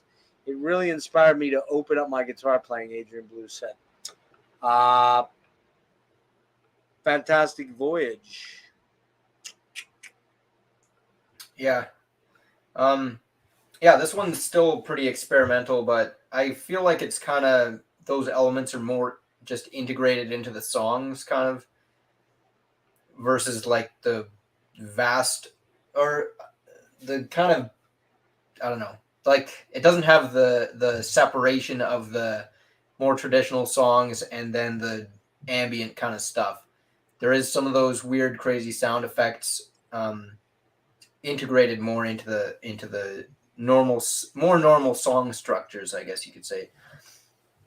Yeah, fantastic voyage. Kind of a pretty mellow opener, and honestly, maybe kind of a little bit underwhelming after the last few albums, Yeah. but not bad at all. It's still It's still a really good song. My favorite part is Bowie's soaring high sustained notes, and I was gonna write the lyric there for what line it was, but I forgot. African Night Flight, crazy and kind of demented sounding, heavy, but not in a metal kind of way. Lots of dissonance and frantic percussion. The bass riff is super menacing. Bowie is basically rapping on here, and like really fast too. Like, I don't know if, I guess hip hop was like starting at this point, but this was really early. Not yet. Stuff. I think Not it was yet. late 70s. Late 70s, they were just starting to pop up here and there. But yeah, this is like not something you expect on a Bowie album at all. But it's kind of cool. Very different from any of his other songs that I've heard, but I really like this one. Move On, more upbeat with an almost galloping kind of rhythm from a quickly strummed acoustic guitar. Still some experimental elements, most notably the deeply layered vocals. Not a super memorable song, but I enjoyed a lot while I listened to it. Yasasin, which is, what language did that say? Turkish, for long live. Yep. Yasasin. This one's cool. Yep. Slow, funky groove on this one with an Eastern kind of feel to it. Got a little bit of ska reggae in there. Yeah, that too, actually. Catchy in its own strange way. A fantastic violin play. Did you mention Simon House on this album? No, it didn't. Yeah, and that's good. Okay, good catch. Simon House plays a lot on this album. Who he also played with Hawkwind. Hawkwind, yeah. And have you ever listened to High Tide? What's that? That's another band he was in. That was, I think, the first band he was in. They're like, you should check out their album Sea Shanties from 1969. It's like ridiculously heavy for the time. They're kind of a weird, like almost. I know that album title name. I may have listened to it way back when, but I don't remember. It's weird. It's not for the faint of heart. But they had two albums, like 69 and 70. Then they broke up for a while. But those first two albums are really crazy and pretty cool. Anyway, Simon House played with them for a while, and Hawkwind as well. Yeah, some really cool violin from him on Yasasin. Red Sails, relentless 4/4 kick drum throughout gives this song a ton of momentum. Lots of very interesting melodies in this one, and some awesome guitar pyrotechnics from Bowie. Great song. For sure. DJ reminds me of some of the earlier tracks on Heroes. Kind of a funky disco vibe to this one, especially the bass lines. Super catchy chorus and some great falsetto notes from Bowie. And Bowie lays down a weird but awesome guitar solo. I guess that's one of the ones that you mentioned, is like he had no idea what he was playing, what song he was playing. Yeah, it's all over the map. It's crazy. Yeah, but it works, in my opinion anyway. It's probably a little much for some people, but I like it because I'm weird. Look Back in Anger, absolutely sick drumming on this one. That drum beat is like so good. Love the syncopated ride work and the little hi-hat accents he throws in there. The song overall has kind of almost an epic soaring quality to it, and I really love the chorus, especially with the super deep bass notes underpinning everything. Yeah, Yeah, that one's a lot. one of my absolute favorite David Bowie songs of all time.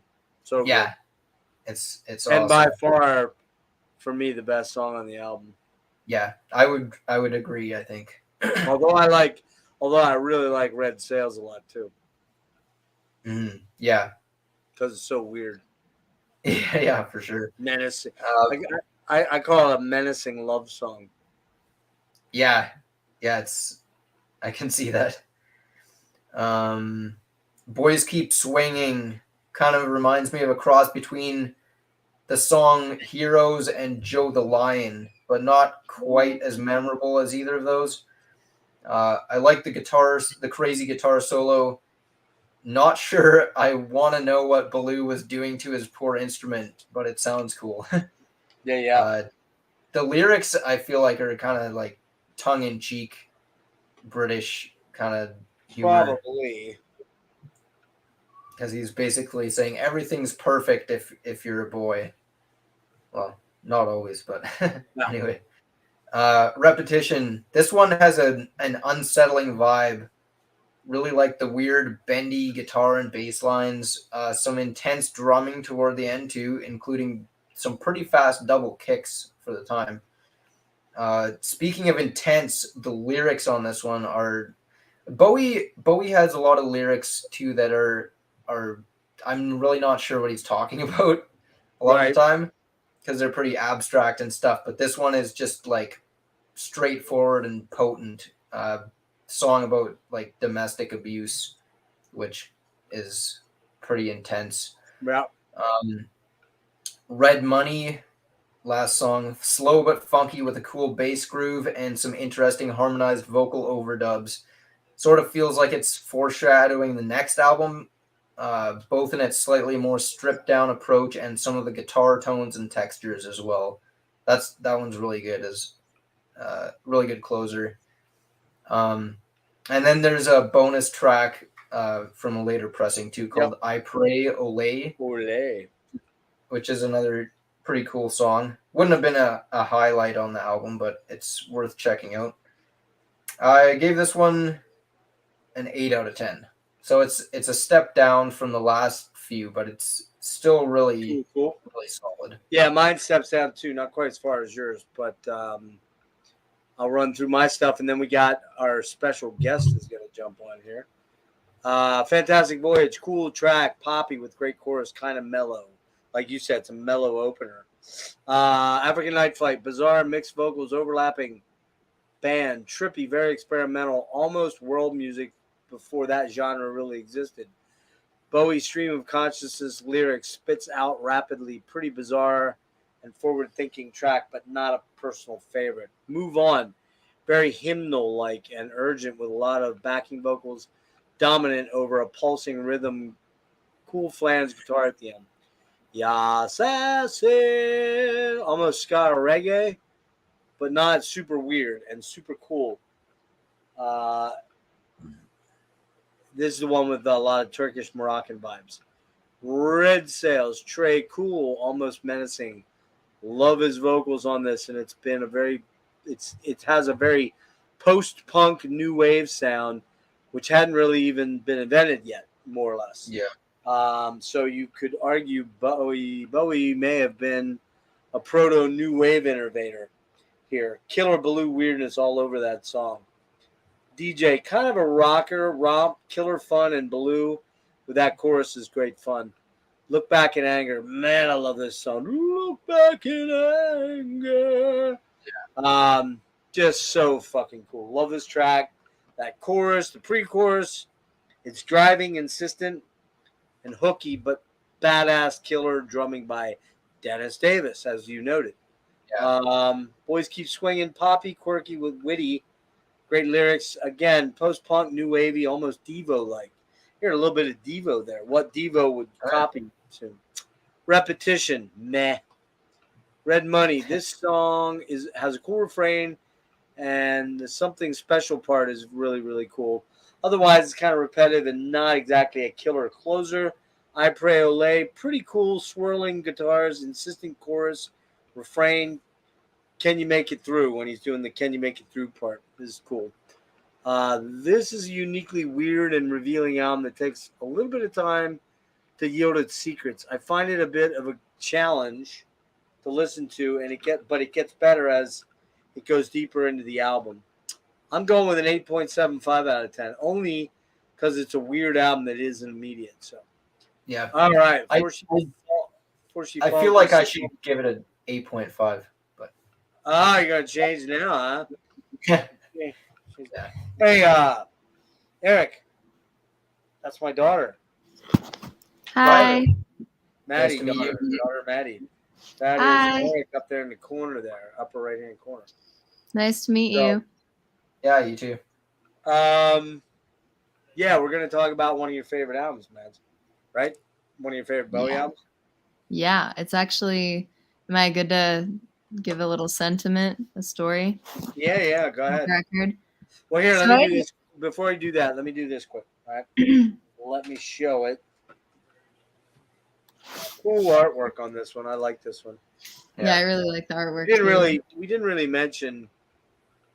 We don't. Yeah, there you go. That'll show yours. We don't really get into the artwork stuff very often. Like I don't. This has a Storm Thorgerson look, but I don't think it is. Do you know who did the artwork? I'm gonna look right now. Hold on. Oh. The back cover is cool too. It's kind of not just like typed out or whatever. Artwork, page 1, Edward Bell. Oh no, wait. Original cover by Duffy. So I'm not. That was some type of big time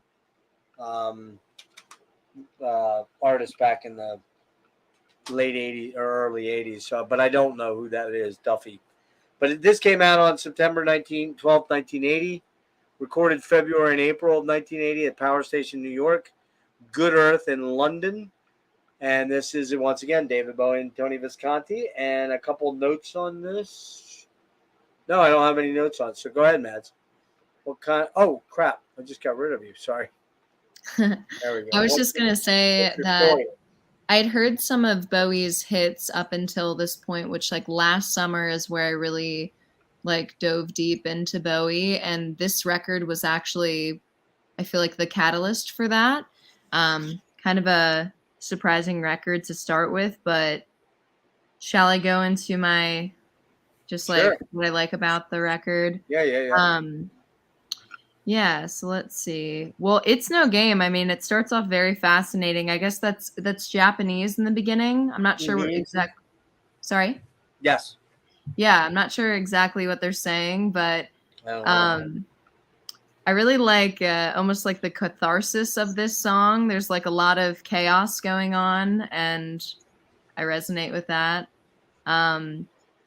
Up the Hill Backwards, it was kind of giving me some, when I was listening to it today, some Young Americans vibe to it, like with like the harmonies and just that sort of like funky, like, you know, trolling bass line. Do with it. Yeah. Dun. Mm-hmm. Let's see what else. Scary Monsters, Super Creeps, super catchy, great tune. Ashes to Ashes, that was one of my favorite songs for a long time by Bowie, rightfully so. And that's relative to Major Tom of Space Odyssey. Yeah, he there's like a connective story there. Yeah, he continues the Major Tom story. Major Tom was lost in space, but now he's come back and he's a junkie. Yeah. But I really dig that one. Super funky song. I like that. Like, what exactly is he doing to make that like? Dun, dun, dun? That was not the right note. It's just a keyboard with and probably with an oscillator in there that makes it kind of like warped sounding. Sounds almost like it's warped. Yeah, it's got a little tremolo. Yeah. It's tremolo. Such a sick sound. Love it.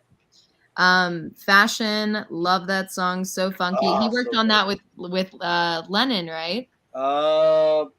Was it Fashion or was it? No, that was Fame. Fame. Okay, yeah, I'm thinking. But of it's funny because you mentioned that, and I thought the same thing. I was like, he wrote this one with this other one with John. And then I'm like, no, I don't think he did. And then I looked it up.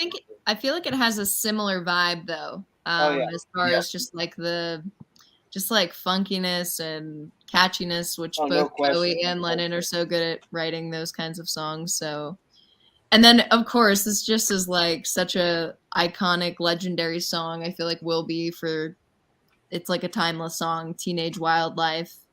And honestly, I'm not super familiar with like the last 4 songs. Like I know this record just by like listening, but I kind of was just revisiting before I hopped on with you guys. But yeah, I don't really have too much to say. You should listen Because You're Young. That's one of the best tracks on the album. Yeah. And It's No Game 2 is really, really cool. It's more of a straightforward rocker with a great chorus. Kingdom Come is, it sounds more like a Man Who Sold the World sort of vibe. Right. Only in the 80s. And Scream Like a Baby is the one I don't really like. And it's the one where he surprisingly uses the word faggot, and which is really unusual. But you got to remember that was 1980 when that was a much more common word. Was he using it ironically or? I believe, yeah. Probably.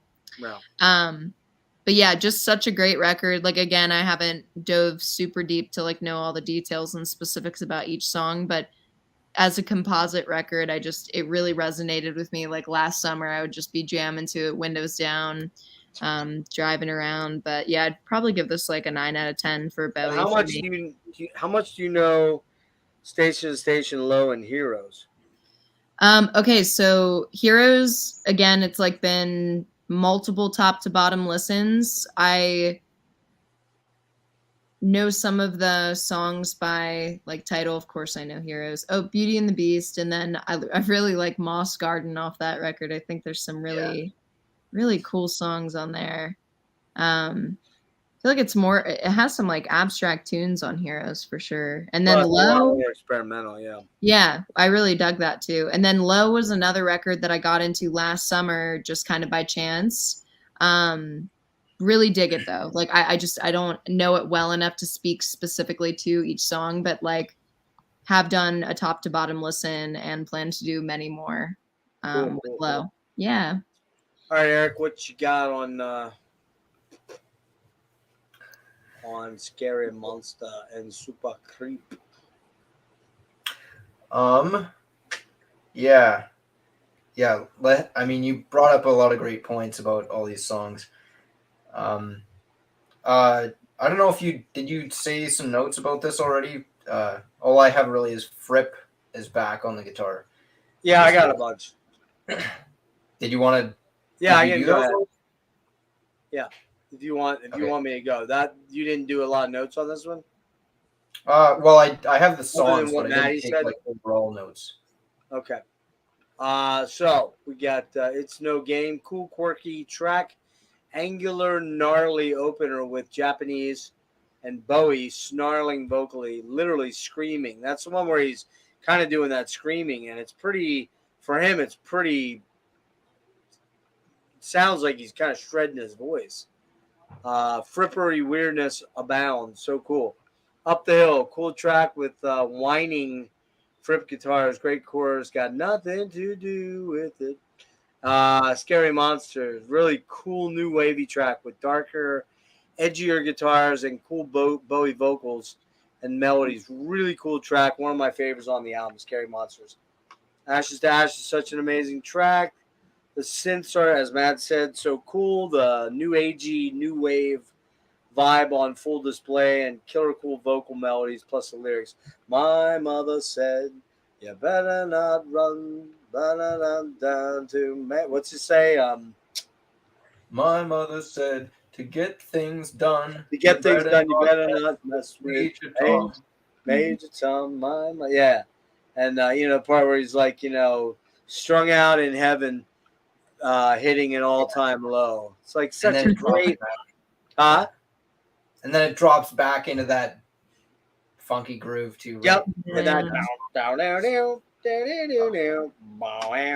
and he's got those those sliding chords on the guitar. So cool. Such a killer song, man. So good. Fashion, another favorite. Bow wow, bum, bum, bum, bum, bum, bum, bum. Fashion. fashion. And again, it's very fame-like. You're right. Probably at his best. So funky, cool, trippy, but forward-thinking and even progressive and new wavy. Love it. Cool Frippertronic guitars on that one. Teenage Wildlife sounds a bit like Heroes to a degree. Same beat, similar guitar by Fripp, but very solid tune. Scream Like a Baby, oddball rocker, cool stuff. He uses that word. Not sure what all that's about and what the fuck these lyrics are all about. I don't get the lyrics on that one at all. Kingdom Come, very hip, sort of upbeat rock song. Reminds me of Man Who Sold the World here material.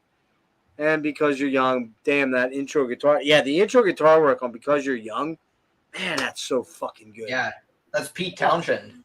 Huh? That's Townsend. Pete Townshend. Yeah. That's right. Townsend, that's right. From The Who. Yep. So good. Nice. Really massive track. Love that one. It's No Game 2. Great tune, more straightforward rock. David continues to forge new sounds and genres with, frankly, just as experimental as before, but perhaps a little more streamlined for radio, I guess. Really solid album with a few real standout tracks. 8.75 out of 10 for me. Nice. What I had meant is, did you do your like overall notes on it, like the where it was recorded and all that kind of stuff? Yeah, I did. Yeah. I read them as Maddie was coming in. Just I guess I zoned out for a minute. Yeah, you missed it. I did run through it pretty quick. All right. You ready to go? Yeah, sure. Yeah, It's No Game Part 1. I just put Unhinged.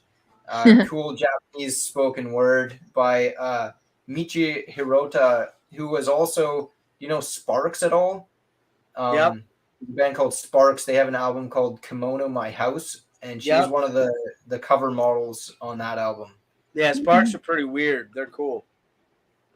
I've never actually listened to them. Maddie, you'll love Sparks. Yeah. You'll love them, yeah. I gotta check them out too. I've never actually listened. I just found that. You'll like them. It's a duo, just a duo. Very trippy, quirky, very melodic, very fun. Cool. Yeah, Bowie sounds like a madman on this song, throwing melody to the wind for the most part and resorting to talking, falsetto wails, and insane, harsh screaming to get his point across. This is what I was talking about earlier, where he's just like screaming, like full on. It's crazy. Super cool, angular frippery as well. It's funny at the end too when Bowie's just like, shut up, and he just like awesome opener. Up the Hill Backwards, much more kind of easy to digest than the opener. I like both of the themes here, the slow stomping rhythm of the middle section, and then that cool like 7/8 groove that opens and closes the track. Fripp's crazy guitar antics spice things up, especially towards the end. Interestingly, Bowie doesn't really sing any solo vocal lines on here. They're basically all like double tracked harmonies, which I hadn't noticed anywhere before this, but maybe they're there. Scary Monsters and Super Creeps. Pulsating bass rhythm forms the basis of this one.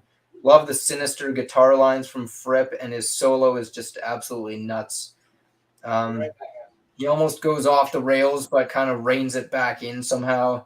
The chorus is great and memorable, and I like the end using the almost anthemic kind of wordless vocals against the cacophony that's happening beneath. Plus the harmonies that are just a little kind of off, just kind of weird. It's kind of like, if you don't mind me interrupting you, the chaos in Aladdin Sane, like the piano at the end, but with guitar, and that's great. You're making me wish I was on the first one, but that piano stuff in Aladdin Sane is just like absolutely nuts. But I know every time that part comes up, my jaw just drops, and I'm just like, shaking my head in awe. Yeah, like how would you even like think to do that? It's just crazy. Me trying to put like a 4-chord like structure together, and he's like out there doing that. Insane. Yeah, crazy. Ashes to Ashes. I mean, just so good. That main slap bass and keyboard thing is just, that groove is just so sick. I feel like I could listen to that on repeat for like hours. Love how it's so groovy, but it's also kind of unpredictable timing wise. Like it repeats in a weird place. It's not just the same amount of time in between each repetition, I guess you could say. Cool lyrical theme revisiting Major Tom, like you said. I love how the chorus flows back into that original groove, and that closing section where the spacey synths come in over top everything is just amazing. One of my favorite Bowie songs ever. Probably might be top 5. It's hard to say, but that's fair. Fashion, yeah. This one's kind of like almost disco-y, but it's got this kind of grimy feel to it as well. I love Robert Fripp's guitar screams when they come in. The sheer audacity of his playing on there is just admirable. It doesn't work at all, but somehow fits perfectly at the same time. The song doesn't really get me on a deep emotional level, but it's just plain fun. Teenage Wildlife, slightly reminiscent of Heroes, really great vocals and guitar work. Fripp really shines here, adding some searing but melodic leads as well as some syncopated rhythms that kind of foreshadow some of the stuff on the Discipline album by King Crimson. Bowie's vibrato inflected lines and falsetto wails over the backing chorus is absolutely anthemic on this one. Scream Like a Baby, interestingly two-faced. The verses are menacing with some more sinister guitar lines and doomy bass. Then the chorus is noticeably lighter in tone, but the unexpected chord changes still give it kind of an unnerving quality. Kingdom Come is actually a cover, which I didn't know. You're right. That's right. It is. It's a cover of a song by Tom Verlaine, who was in a band called Television. Yep, Television. Which was like post-punk band. Yep, post-punk band. Yep. Damn, I haven't listened to them either. I got to check them out. This one's mid-tempo and kind of not all that interesting compared to the rest of the album. Agreed. Although it does contain some absolutely insane shredding from Fripp in places.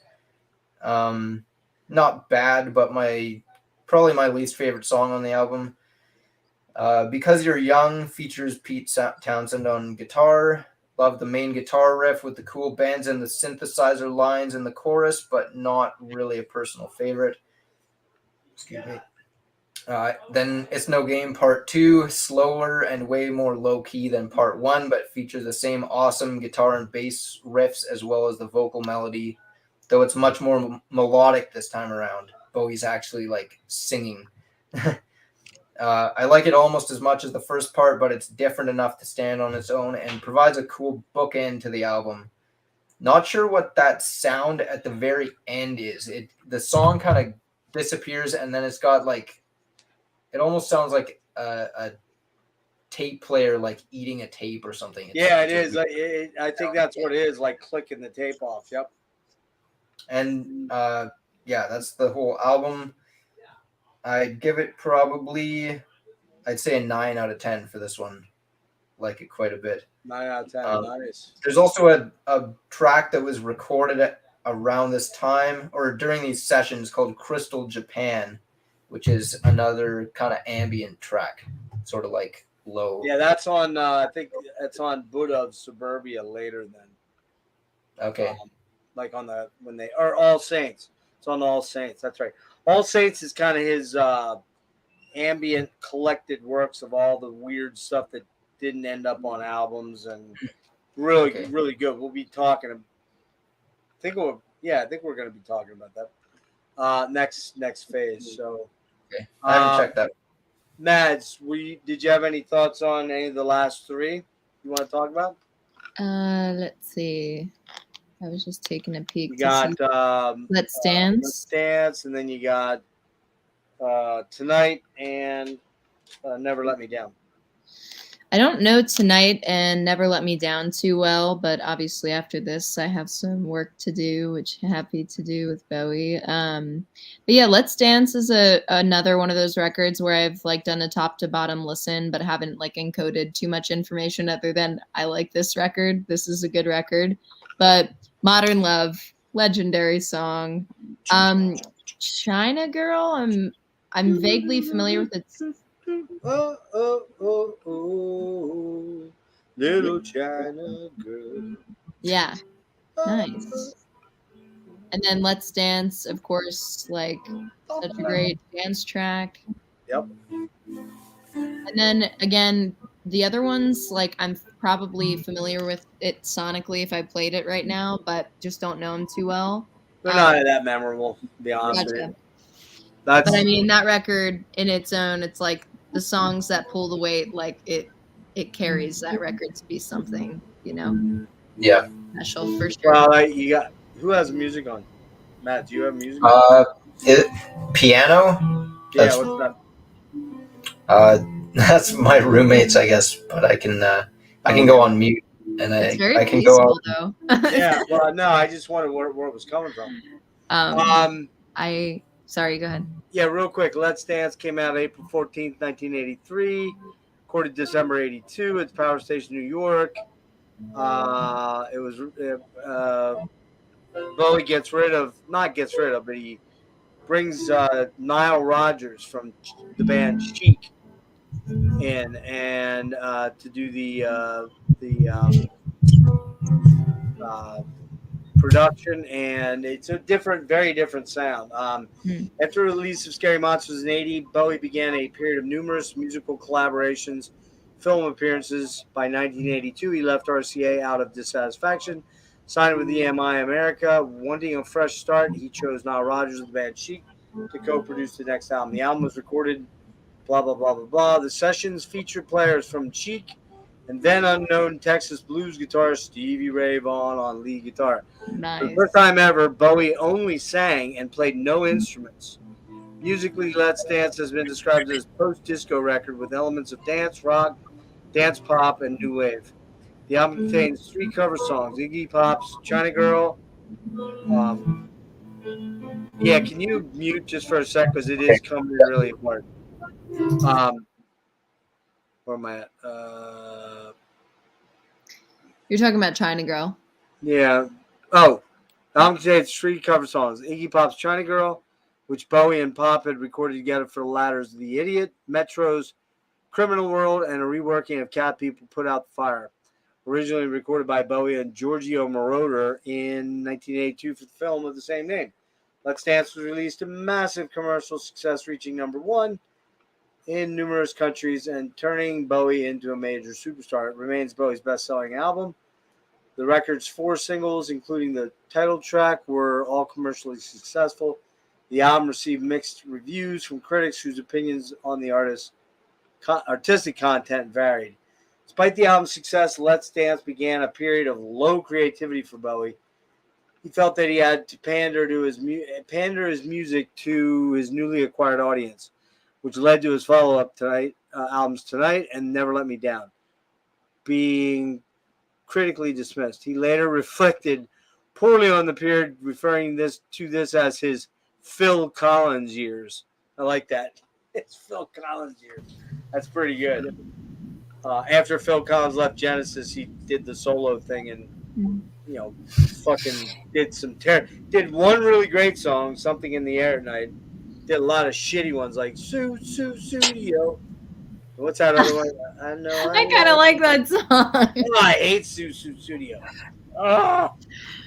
What's the other one? Kind of.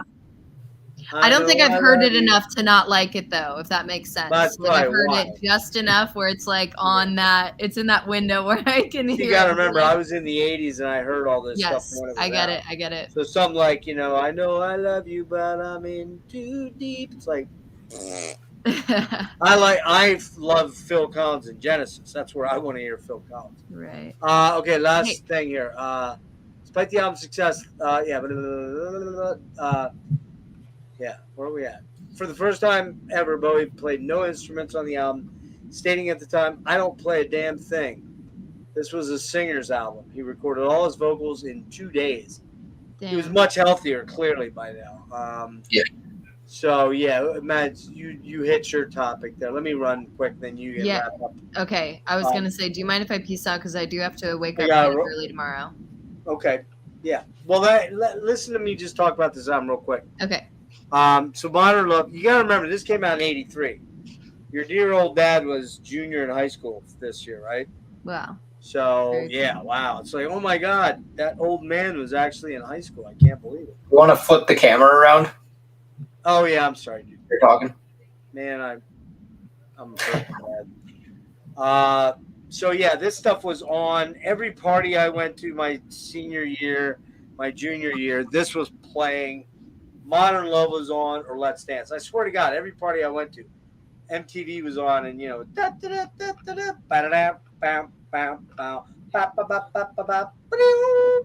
you're like, I don't even know. Like, I wasn't really into Bowie back then. That's the crazy thing. I knew him as Ziggy and Aladdin Sane, but I didn't really know those albums. I didn't really get into him till college, a little bit later, you know. Modern Love, killer radio track and hit. This was huge in my junior year of high school, but I had a hard time accepting that Ziggy was this guy for a while after seeing bleach blonde hair. New wave, mid David Bowie in these videos. China Girl, probably not politically correct, but hey, a killer song no less. Love it. Bass line. That bass line is so good, dude. Yeah. It's so good. And Stevie Ray Vaughan's Phil's super sweet. Let's Dance. Huge hit. Easy to see why it's hard not to like the song. The SRV solo is wicked. Without You, pleasant enough ballad, very 80s. Ricochet, jazzy, almost R&B like track, very cool actually. I like that one quite a bit. Criminal World, funky bouncy track. SRV sounds a bit dated now. Cat People, angular bouncy track with Bowie crooning deeply and putting out the fire. We put out the fire with gasoline. Oh, how's that go? Yeah. Do you know how it goes? Putting out fires with gasoline. He's just. That's it, yeah. Putting out fires with gasoline. He does that real Britishy sort of thing again. Only now he's like Joe American because he's bleach blonde and he looks like some California surfer dude. What else? Stevie goes off in that song. Shake It, very 80s. Meh. Dave did a pretty good hard lean into pop radio land with this album, but overall it's pretty solid. Bit dated, some really killer tracks like Cat People, Modern Love, Let's Dance, Criminal World, all solid. 7.5 out of 10. And Mads, you want to dip out? Or you want to listen to? Yeah, I'll listen to Erik, and then I will leave. Yeah. By the way, did you miss the part, or did you see the part? Well, I told you. Erik's the one that got me that really killer Franklin. Well, he didn't get it for me because he already had it, but he sent me that was very kind of you, Erik. All right, go ahead. Oh, did we show it? Did we even show it? Oh, I don't think so. No, I don't think we did. Yeah, I don't have this one. Let's dance. Go ahead. Yeah, this one's definitely like more pop oriented than the last, probably than any of his albums up to this point, I would say. Oh, by far, yeah. Pretty solid album, but kind of, yeah, like one of you said, the songs, I think Maddie, you said the highlights here kind of carry the whole album. Modern Love, yeah, great song. Instantly sounds more like 80s pop than anything up to this point, but still a really great song. Even though 80s pop isn't really my thing, I still love this. I like the backing vocals in the chorus. The sax solo is great. Little bit repetitive, but still super solid opener. China Girl Iggy Pop cover, which was co-written by Bowie. I like the guitar motif that opens and closes the song, as well as the vocal refrain over it, which that part wasn't in the original song. and the producer of the album said this needs a hook, and basically like came up with one. That prominent bass line that you were talking about later on in the song is China Girl? super. China Girl? Yeah, love that bass line. Get some awesome solos from Stevie. Less intense than the Iggy version, but definitely catchier and just a great song. Let's Dance. Easy to see why this was a big hit. Simple but effective and super catchy. Really enjoy the main groove, but my favorite part is that the part after that kind of ascending chorus where he says, "Tremble like a flower." Yeah, just the way he sings that is just like, I don't know, awesome. I have to admit that the part where it goes, dun, dun, dun, dun, dun, dun, do do do do. It's so brilliant. It's like fuck. Yeah, it is. It's great. Yeah, the bass lines and extra percussion are pretty cool, as well as the guitar solos. Great song. I don't know if it needed to be 7 minutes long, but yeah, I agree. It's a lot. It's long. It's still awesome. I agree. Without You doesn't do a whole lot for me. There are a few cool licks here from Stevie and some good vocals, but not really a very interesting song overall. Ricochet, I really like this one. It's almost got kind of a dub vibe to it. Yep. And the guitar work and horns work together very well over a cool drum beat with prominent hi-hat. Stevie lays down another great solo at the end, but it starts fading out right after he comes in. That's like a huge pet peeve of mine because I'm a guitar player. So when the song fades out on a guitar solo, I'm like, no, come back. I hear you. Criminal World, cover of a Metro song, like you said. Have you heard the original of that? Don't even know who they are. It's don't awesome. Even know who they are. Oh, is it really? I'll check it out. They're a British like new wave kind of art rock band. I think they only put out 1 or 2 albums. I don't know if the guys from it really went on to do much else, but yeah, I need to check out that whole album because I listened to this song and man, it's awesome. It's like cool. It's really mellow for like half of it, and then the last like minute or so it's like almost metal. It's like crazy. Wow. I don't know. Okay. It's a super cool song. You should check it out. But this is a great cover too. It's pretty different. Really cool groovy bass and simple but effective guitar lines and more great soloing from Stevie. Don't like it quite as much as the original that I said I checked out, but it's still really good.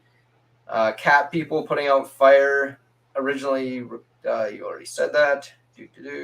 Decent song, not bad at all, but kind of lacks a hook for me. Nothing really grabs me besides the awesome guitar soloing. And then but that line, putting out fires with gasoline, is pretty cool.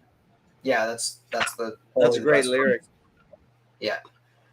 I don't know if that really works. Don't try that. I don't think it would work at all. It just sounds cool. I was like computing. I was like, putting out a fire with gasoline. Well, I mean, it would probably be just as effective as the Metallica song "Fight Fire with Fire." There you go. That's Maddie's favorite Metallica song. Just kidding. Shake It. The funky stop-start groove reminds me of Let's Dance, kind of, but definitely less memorable. I like the bass riffs and the guitar. The synth is also cool when it interjects, but overall a little basic and kind of, again, lacks that special sauce to make it great. Still a pretty good album, but definitely a drop-off in quality from the last. Yeah, I agree. And it's his biggest selling album, though. It's one that kind of made him, like, really, he was rich, but it made him over the top rich. Because he toured like crazy on this. So, yeah, I gave it a 7 out of 10. So cool. Mads, I love you. I love you too. Thanks for having me on. I apologize I wasn't able to, like, fully immerse myself in this. Maybe we can get you for phase 3. Yeah. I'd like and at the end, we'll rank all our Bowie albums. That should be fun. It'd be difficult. Yeah. Like That'll be fun. That'll also be hard, but yes, Yeah. for sure. It was really nice to meet you, Erik. Yeah, you too. Thanks for coming on. For sure. You guys have a great rest of your night. Love you, sweetie pie. Thanks. You too. Bye. All right, man. I gotta hurry, Erik. I am fading hard. I'm like struggling to stay awake. Keep in mind, I've been up a long time. 28 hours. Yeah, not good. Yeah. The good thing is the next two don't. I actually like the last album and have some things to say about, but this one, man, I just really don't have much to say. Here, we're gonna do this since neither one of us have it. I think, right? There's the album, and it was actually on the wall in Nightmare on Elm Street, which is funny. Oh, interesting. Too. Tonight comes out September 24th, 84. Recorded in May, June of 84. Les Studio, Morin Heights, Canada. What do you know about Les Studio? In where? Morin Heights, Canada. What do you know about Les Studio? It sounds very, very familiar. It should sound very familiar. Did Frank Marino record there? I don't think he did, but one other Canadian band of note probably did. Rush? Yeah, they recorded like most of their biggest albums there. Okay. Permanent Waves.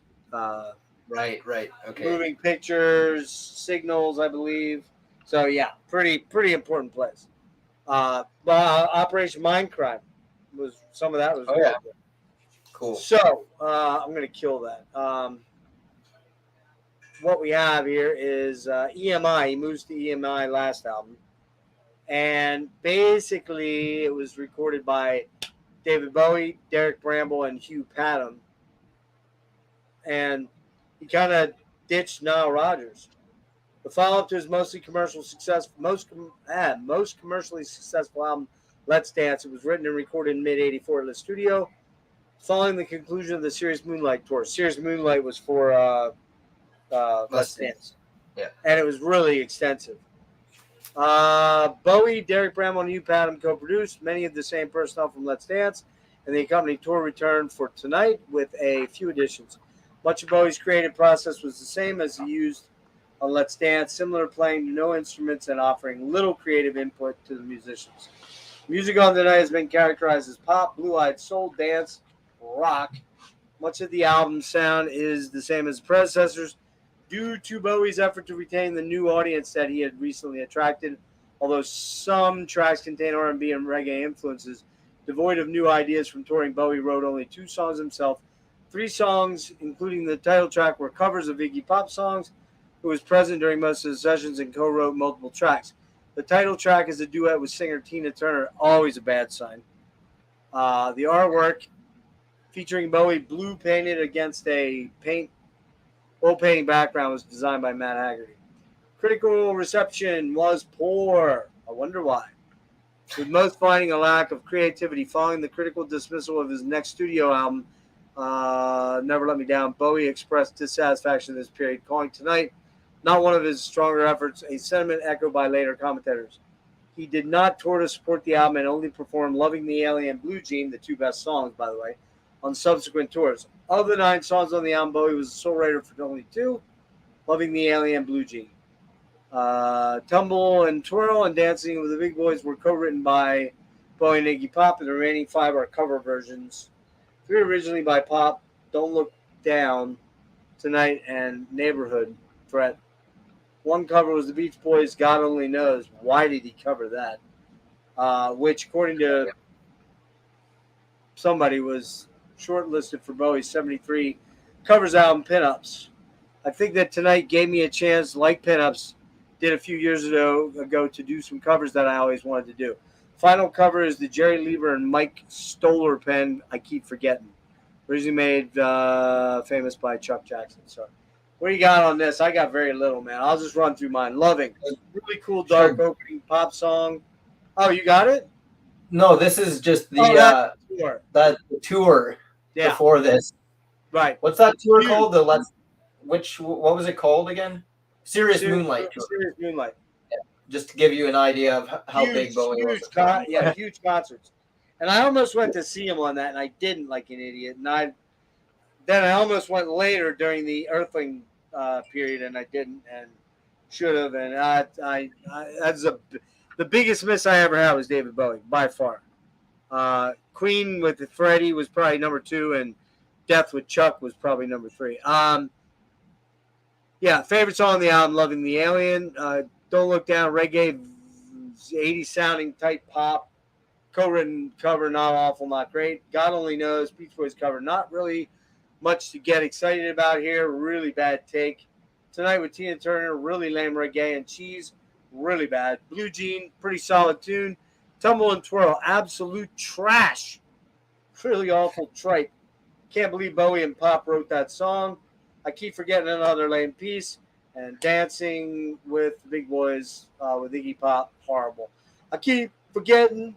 That's not the song, but this album has like 2 great songs and a bunch of covers and trash otherwise. This is a 3 out of 10. I gave a Bowie album a 3. Damn. Yes. Scathing. The other one's much better. And that's a point for each song plus a point for David Bowie putting it out, which he shouldn't have done. His best idea would just have been don't put anything on. Yeah. One of those times when maybe you should have just taken a little break. Well, the record company was probably beating the walls down, saying, Exactly. "Hey, you just had a massive hit. Let's keep going." But, I know that's what happened. And this is what happens as a result. Right. Yeah. I'm not gonna rate it as low as you, but I'm not a huge fan. Some good and even great songs here, but overall, way less consistent than even the last album. Yeah, 5 out of 9 songs are covers. Bowie co-wrote 2 of those, but still seems kind of lazy. Yeah. Loving the Alien. Maybe a bit long at over 7 minutes, but still a great opener. Production is super 80s, but kind of works here. I love the weird percussive keyboard line in the beginning, and the chorus is awesome. Some cool guitar work too, including a good solo. The first time I listened to this album, I kind of had pretty decently high hopes for the rest of it after this song, but it kind of goes away real quick. Don't Look Down, cover of an Iggy Pop song, but done in a kind of reggae style with a few Steely Dan-ish elements almost. Not bad, but just kind of there. God Only Knows, not a fan of this one. Yeah, I guess Bowie wanted to do something different with this version, but his delivery gives it a weird feel that doesn't really work. Yeah, the band just... It's almost like he's trying to be a lounge singer with it. It's really weird. But I don't know. It's not good. Period. It's a delivery. It's kind of like his delivery on the chorus of Stay. It's like late, but this song, it just does not work. This song has to be, I don't know. This is almost one of those songs that almost just shouldn't be covered. I was just going to say that. That's exactly You're never going to top the original, probably. Exactly.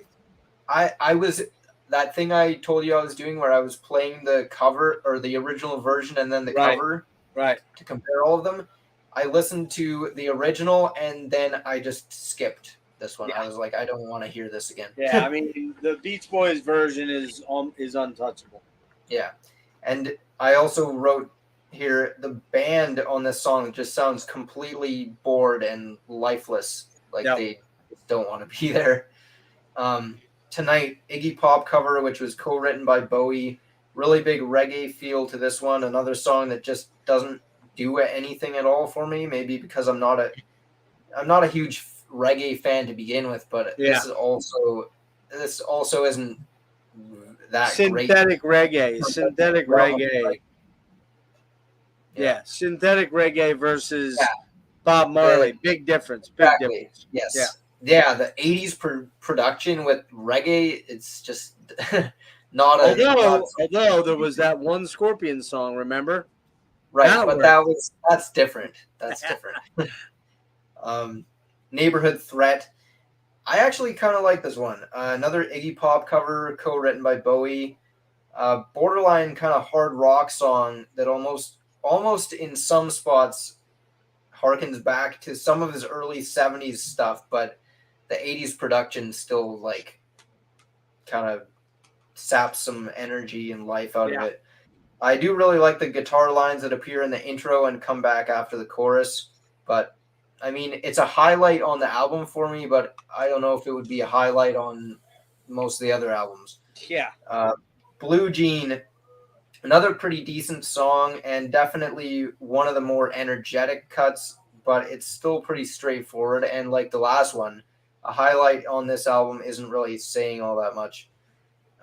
Tumble and Twirl, pretty upbeat. I like the guitar and bass work in this song, as well as the unexpected mellow sections, which have a cool chord change. But overall, it's really repetitive and longer than it needs to be. I Keep Forgetting, a cover of a song, you already said that, made famous by Chuck Jackson. I listened to that song today, too. It's pretty good. It's more of just like an R&B song. R&B, yeah. 1952, and I like it way better than Bowie's cover of it, to be honest. Not bad for what it is, but not at all what I want to hear when I grab a Bowie record. And that goes for a lot of songs on here. I appreciate you listening to those other covers. I just didn't have time. I was just curious, and I had already finished all my notes, so I just put them on.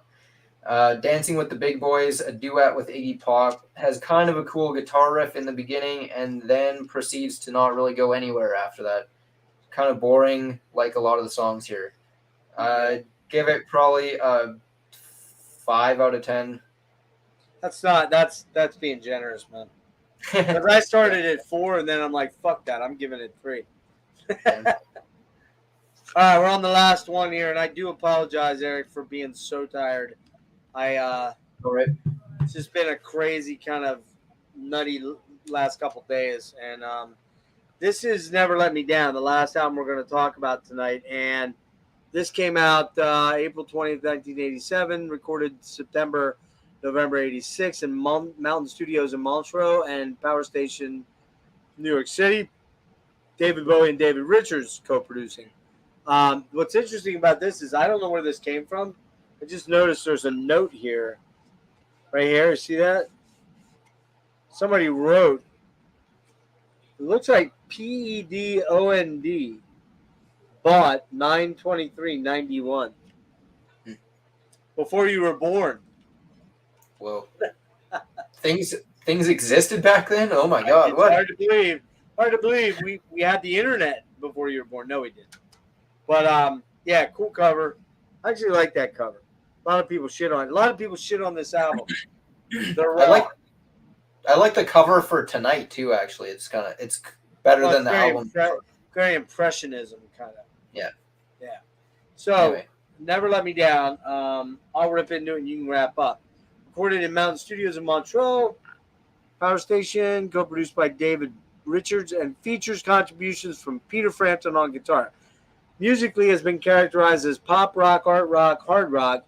Bowie himself considered the record a return to rock and roll music. Cover artwork features Bowie surrounded by numerous elements from the songs. Released with different run times on vinyl and CD, Never Let Me Down and was a commercial success, peaking at number 6 in the UK. 3 singles were released, all of which reached the UK top 40. Despite this, the album was poorly received by fans and critics, with production singled out for criticism. Bowie supported it on the Glass Spider Tour, named after one of the tracks, a world tour that was, at that point, the biggest, most theatrical and elaborate tour he had undertaken. The tour, like the album, was commercially successful, but critically panned. The critical failure of the album and tour were factors that led Bowie to look for a new way to motivate himself creatively, leading him to form the rock band Tin Machine in 1989. He did not release another solo album until Black Tie, White Noise in 93. So he kind of disappeared for about 6 years. Went off and did the Tin Machine thing, which I had the Tin Machine first album. I like it, but it was, I don't know, it was of its time, I think. Retrospectively, Never Let Me Down is generally regarded as one of Bowie's weakest releases. One track, Too Dizzy, has been deleted from subsequent reissues due to Bowie's dislike of it. Throughout his lifetime, Bowie was critical of Never Let Me Down, distancing himself from the arrangement and production of the finished album. He expressed a desire to remake it numerous times, eventually remixing Time Will Crawl for inclusion on his career retrospective Select 2008. Its remixer, that song, Mario J. McNulty, brought Bowie's ideas to remake the whole album to fruition in 2018, released as part of the Loving the Alien box set. Never Let Me Down 2018 features new production and instrumentation over Bowie's original vocals. I did not know this. This is news to me. I've checked that out. Reviewers consider the newer version an improvement over the original album. Bowie's rise to fame and success from Let's Dance. I think I did all that. Oh, yeah. His success from Let's Dance and the Serious Moonlight tour made him feel disconnected from his newfound fan base. After the poor reception of 84's Tonight, he worked on a series of miscellaneous projects that included collaboration with Pat Metheny Group for This Is Not America. I love that song, man. I love that fucking song. From the soundtrack to The Falcon and the Snowman, and Mick Jagger for Dancing in the Street. He also continued acting, composed film for Absolute Beginners and Labyrinth. I don't know did you listen to Labyrinth? I listened to it. I didn't really take any notes on it. All right. But if you want to pontificate on that, you can a little bit. I do not. I think I have the soundtrack to Absolute Beginners now, but we'll talk about that later. Labyrinth I do not own and never even listened to. I just didn't have time, and I wasn't that interested in it.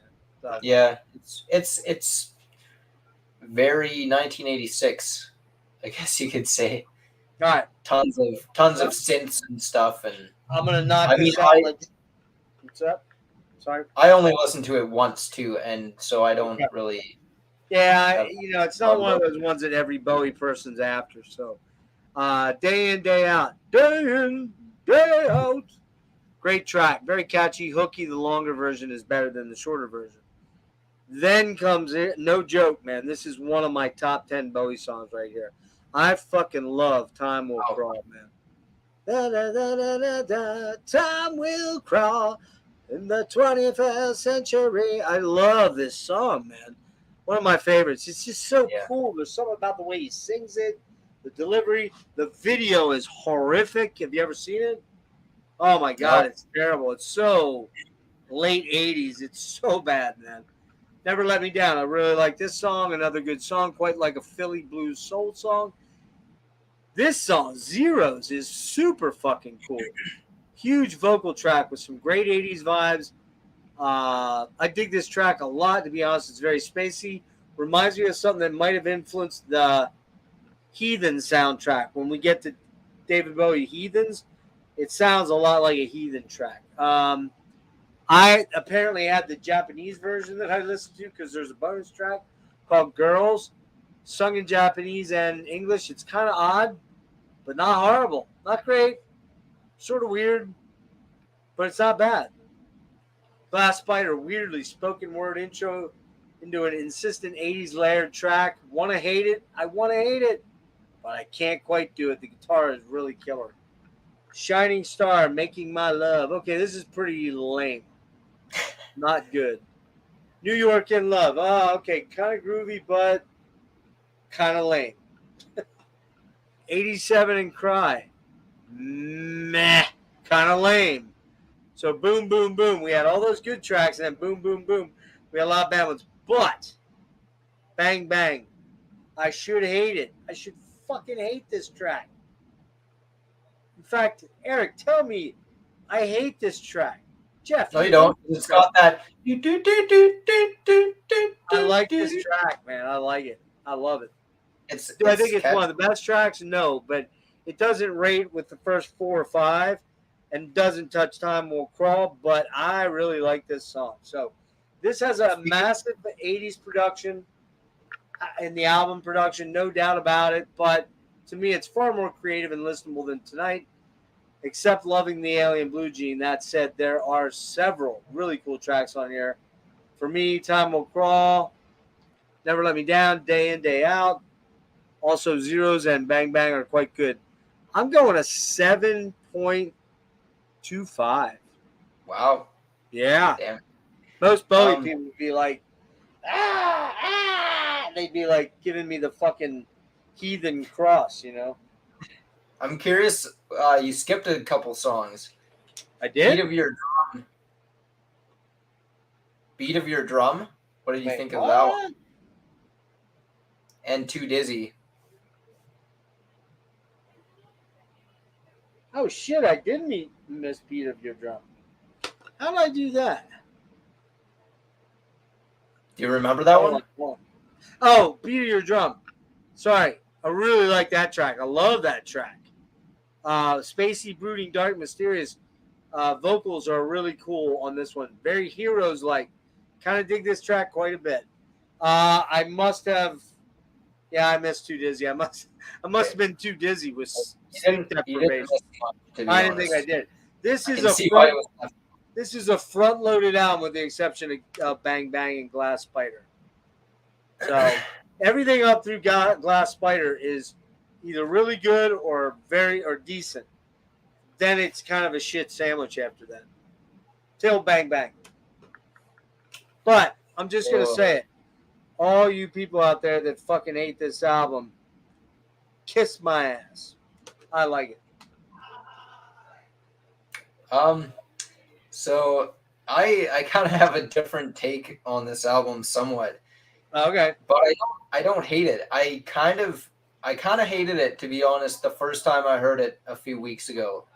I was like, what the hell is this? I'm honestly, you're probably more of an 80s guy in general than I am. Well, yeah, because I grew up, that was my era, man. Yeah. Right. And a lot of the pop from that era sounds like very dated to me, and I never liked it, but I am actually starting to come around a bit now. You better get on some Tears for Fears, buddy. Yeah, they're on my list. And I checked out all I guess they're not really pop, but I checked out all the Cure albums after watching your deep dive. Oh, dude. Fucking Cure rules, and you know it, 99% of it. I gotta listen to them more, but anyway, Never Let Me Down. Day In, Day Out. I mean, I didn't really take any general notes on this, but it's very 80s sounding, tons of synths. But the songwriting and the overall consistency is way higher than Tonight, I would say. It's got a fucking light years, man. Consistent vibe and style throughout, which works a lot better as an album listen. And I liked it. I like it better every time I listen to it so far. But I still, it's not a perfect album. It's never going to rank in your top 7 or 8 or 10 of Bowie stuff. But it's not. This album is just mercilessly shit on for a long time, and I disagree. I think this production is what the production is. Now I got to go listen to that remix that was done in 2018 because you did. I listened to parts of it. I didn't listen to all the songs, but it's different. I don't know if I like it better or not. It's very different. I'll just say that. You should listen to it and decide for yourself. No, I'm gonna actually when we get done, I'm probably gonna do that. Yeah. You can find a playlist of it on YouTube if you search like David Bowie Never Let Me Down 2018. Anyway. Okay. Cool. Day In, Day Out. Quite possibly. This sounds harsh. I actually like this. I listened to this album again since I made my notes, so they're a little probably different now too. But I said quite possibly the most anonymous song in Bowie's career so far at this point. Just, I don't know. It just sounds like 80s pop to me, kind of. But it is growing on me. It is. It's not what I expected from David Bowie. So but the chorus is really catchy, and I do like it quite a bit. I do think it's a little long, which you said you like the long version I better. kind of like the long version, although the intro bit, they did the longer version for the video. And the intro bit does carry on. It's weird. Did you see the video?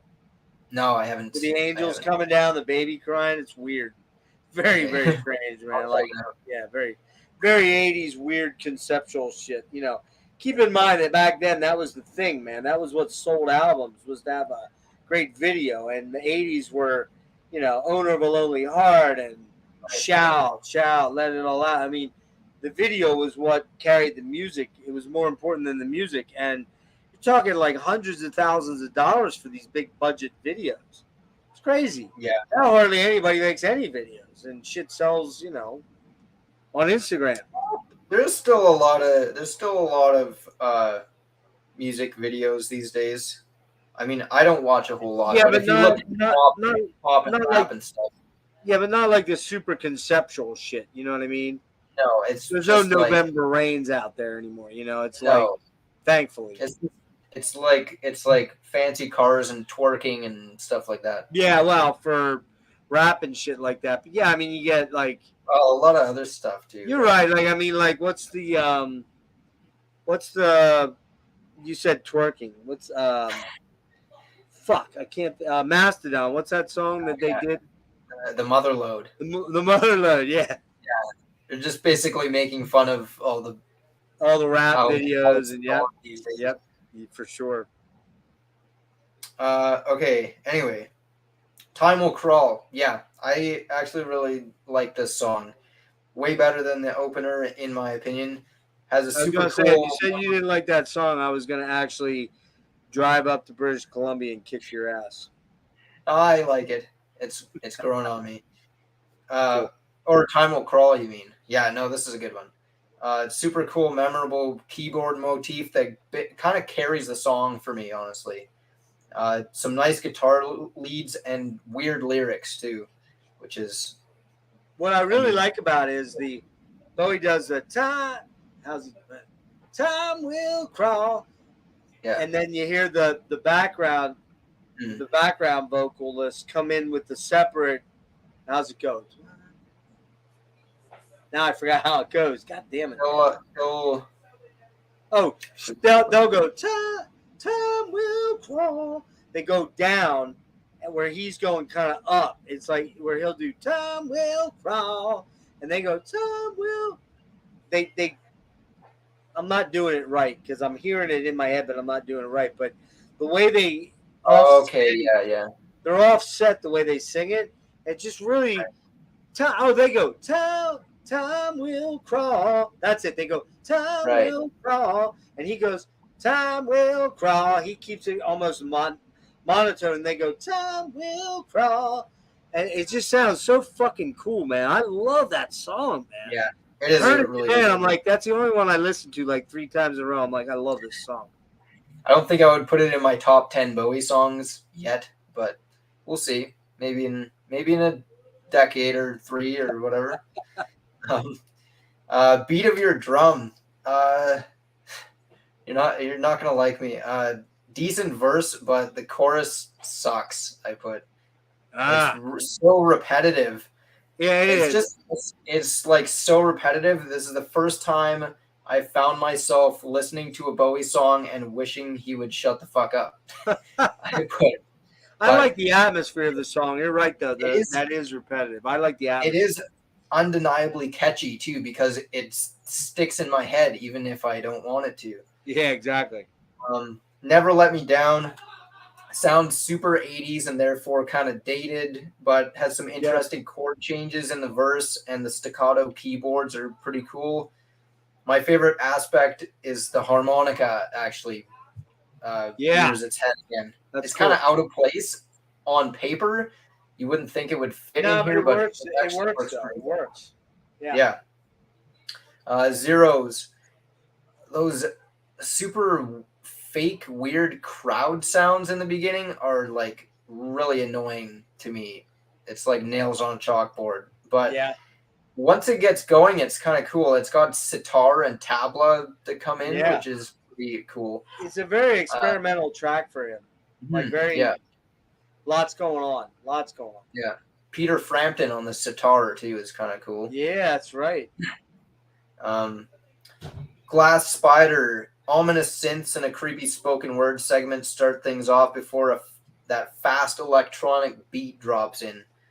It's almost, I don't know, it's kind of weird, but the breakdown at about 4 minutes with just the vocals and strings is cool. Great soloing from Frampton. Kind of wish the overall pace was a little bit slower with a bit more breathing room, but still one of the stronger cuts on the album, I would say.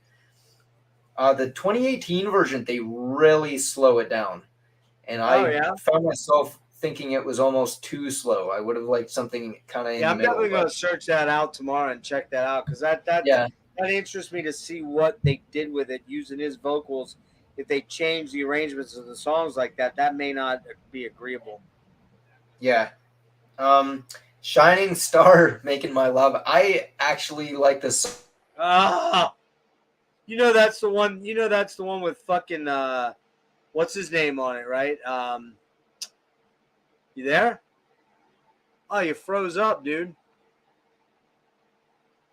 Erik, you froze up right at the end.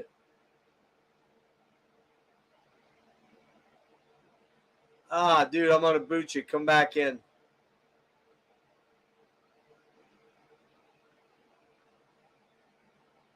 Come on back in, man. You froze like right when you were ready to wrap up on a hard note. We'll wait, what happened? Am I gone? Did I?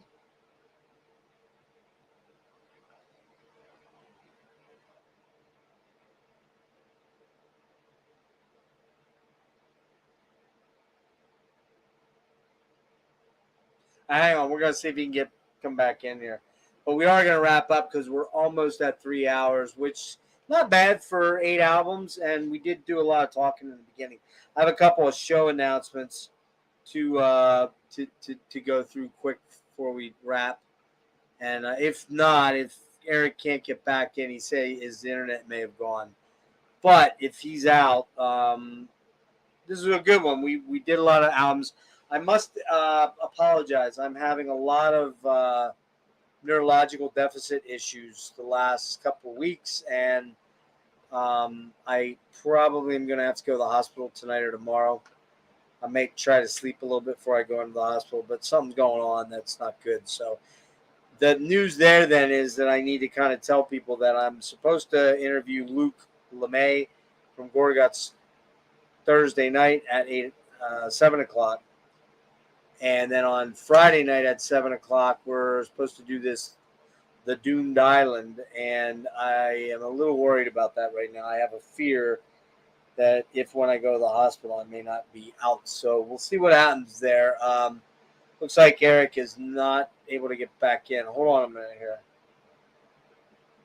Let me see what's going on. See if I can get him back on there. There he is. There you are.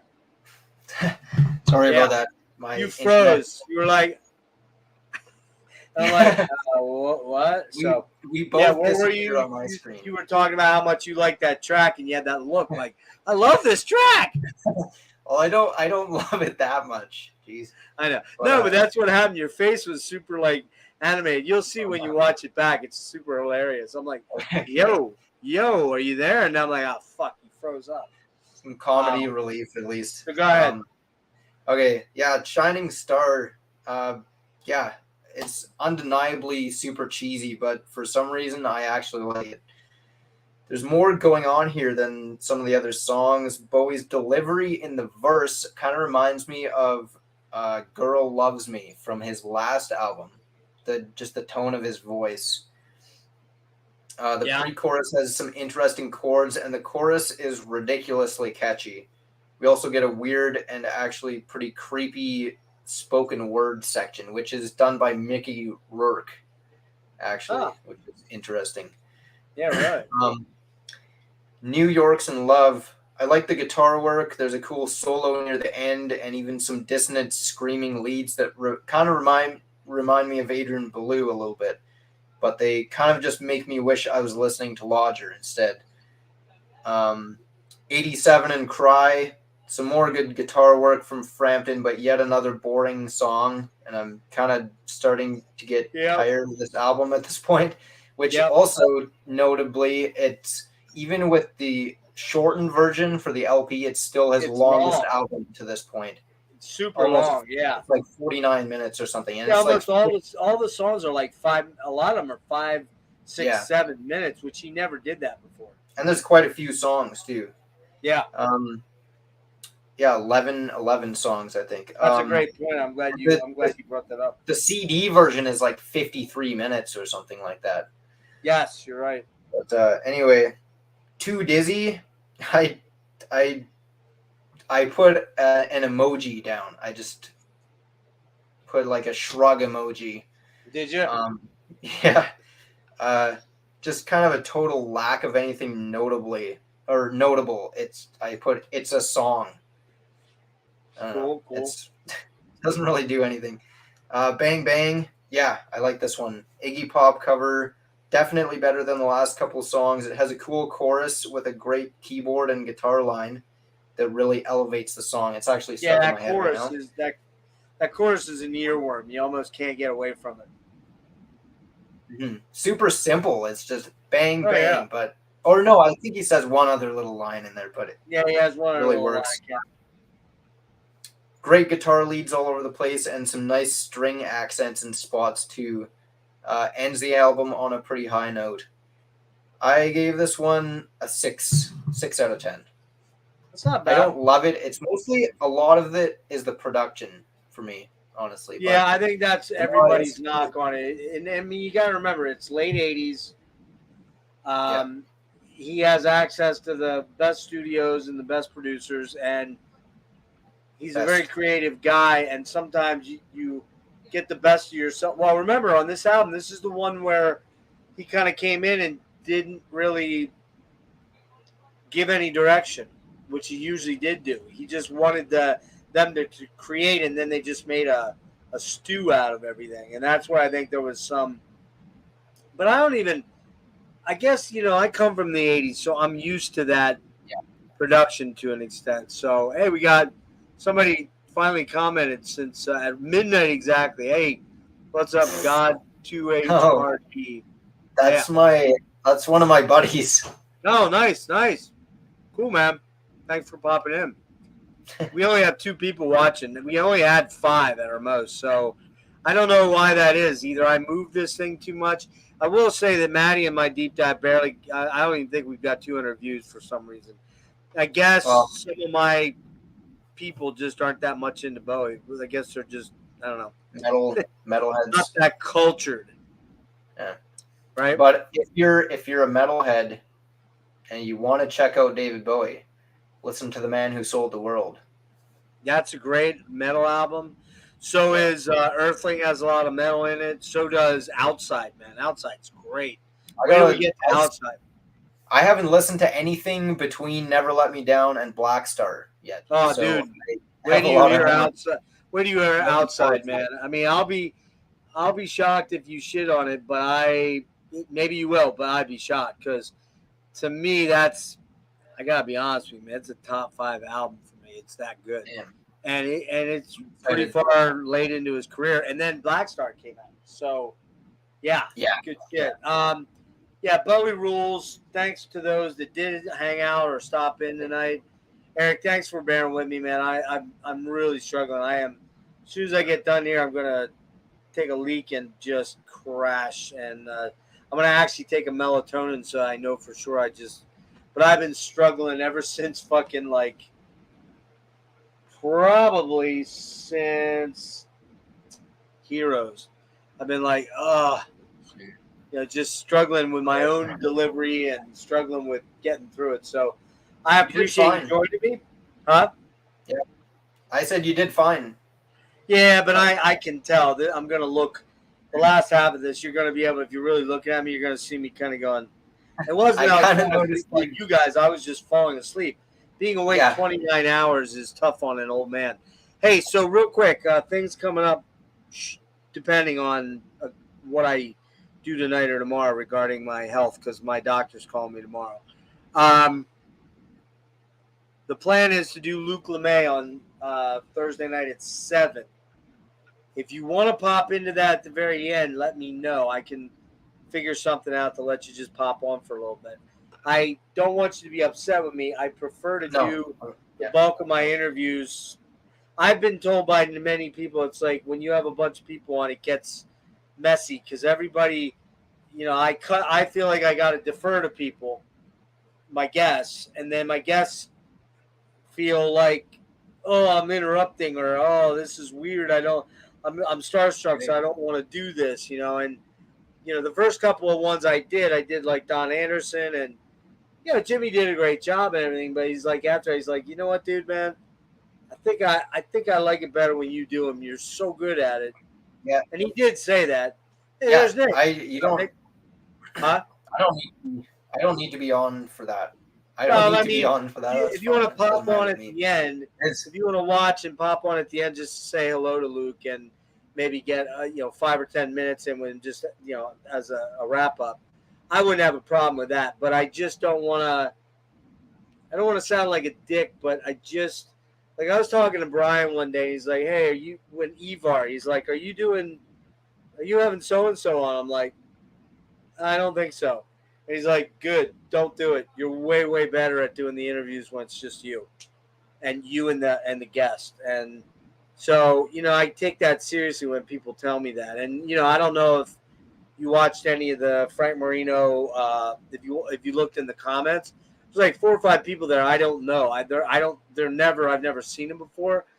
And oh no, not again, Erik, son of a bitch.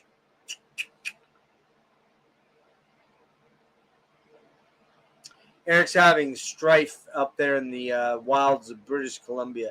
Try and come back in real quick. I'll finish my thought. So, yeah, real quick. So, Luke LeMay on Thursday night at 7. Friday night at 7. Hoping to get the Island of Doom streaming where we pick our 10 favorite Doom albums that we want to be stranded on a desert island with. That is myself, Dreadful Rick from Dreadful Minutes, Liam from Death Doom Metalhead, John McMeekin Mac Meekin from Rock and Metal Plus, and special guest Greg Chandler from the band Esoteric, the UK Godfathers, one of the Godfathers of Funeral Doom. Saturday we were going to do Hawkwind, but the person that's joining me for Hawkwind. Let me finish what I'm doing here. The person who was going to join me for Hawkwind, Melinda, is she needs more time, so we're probably looking at the weekend of the 21st or something like that. And I don't know about you if you want to join that, dude. I don't know where you're at with me with that. Yeah, are you a Hawkwind dude? I thought you liked Hawkwind. I do like Hawkwind. I don't know enough to do a deep dive. Okay. Yeah. Well, we're gonna do the first 10 albums. She's the expert. I'm pretty versed in them. Nick, we did say hi. Sorry if we didn't say hi. But and then what else? Sunday. Oh, well, Saturday we were going to do this, so now we're not going to do it Saturday. So the Hawkwind thing. So I'm going to do the.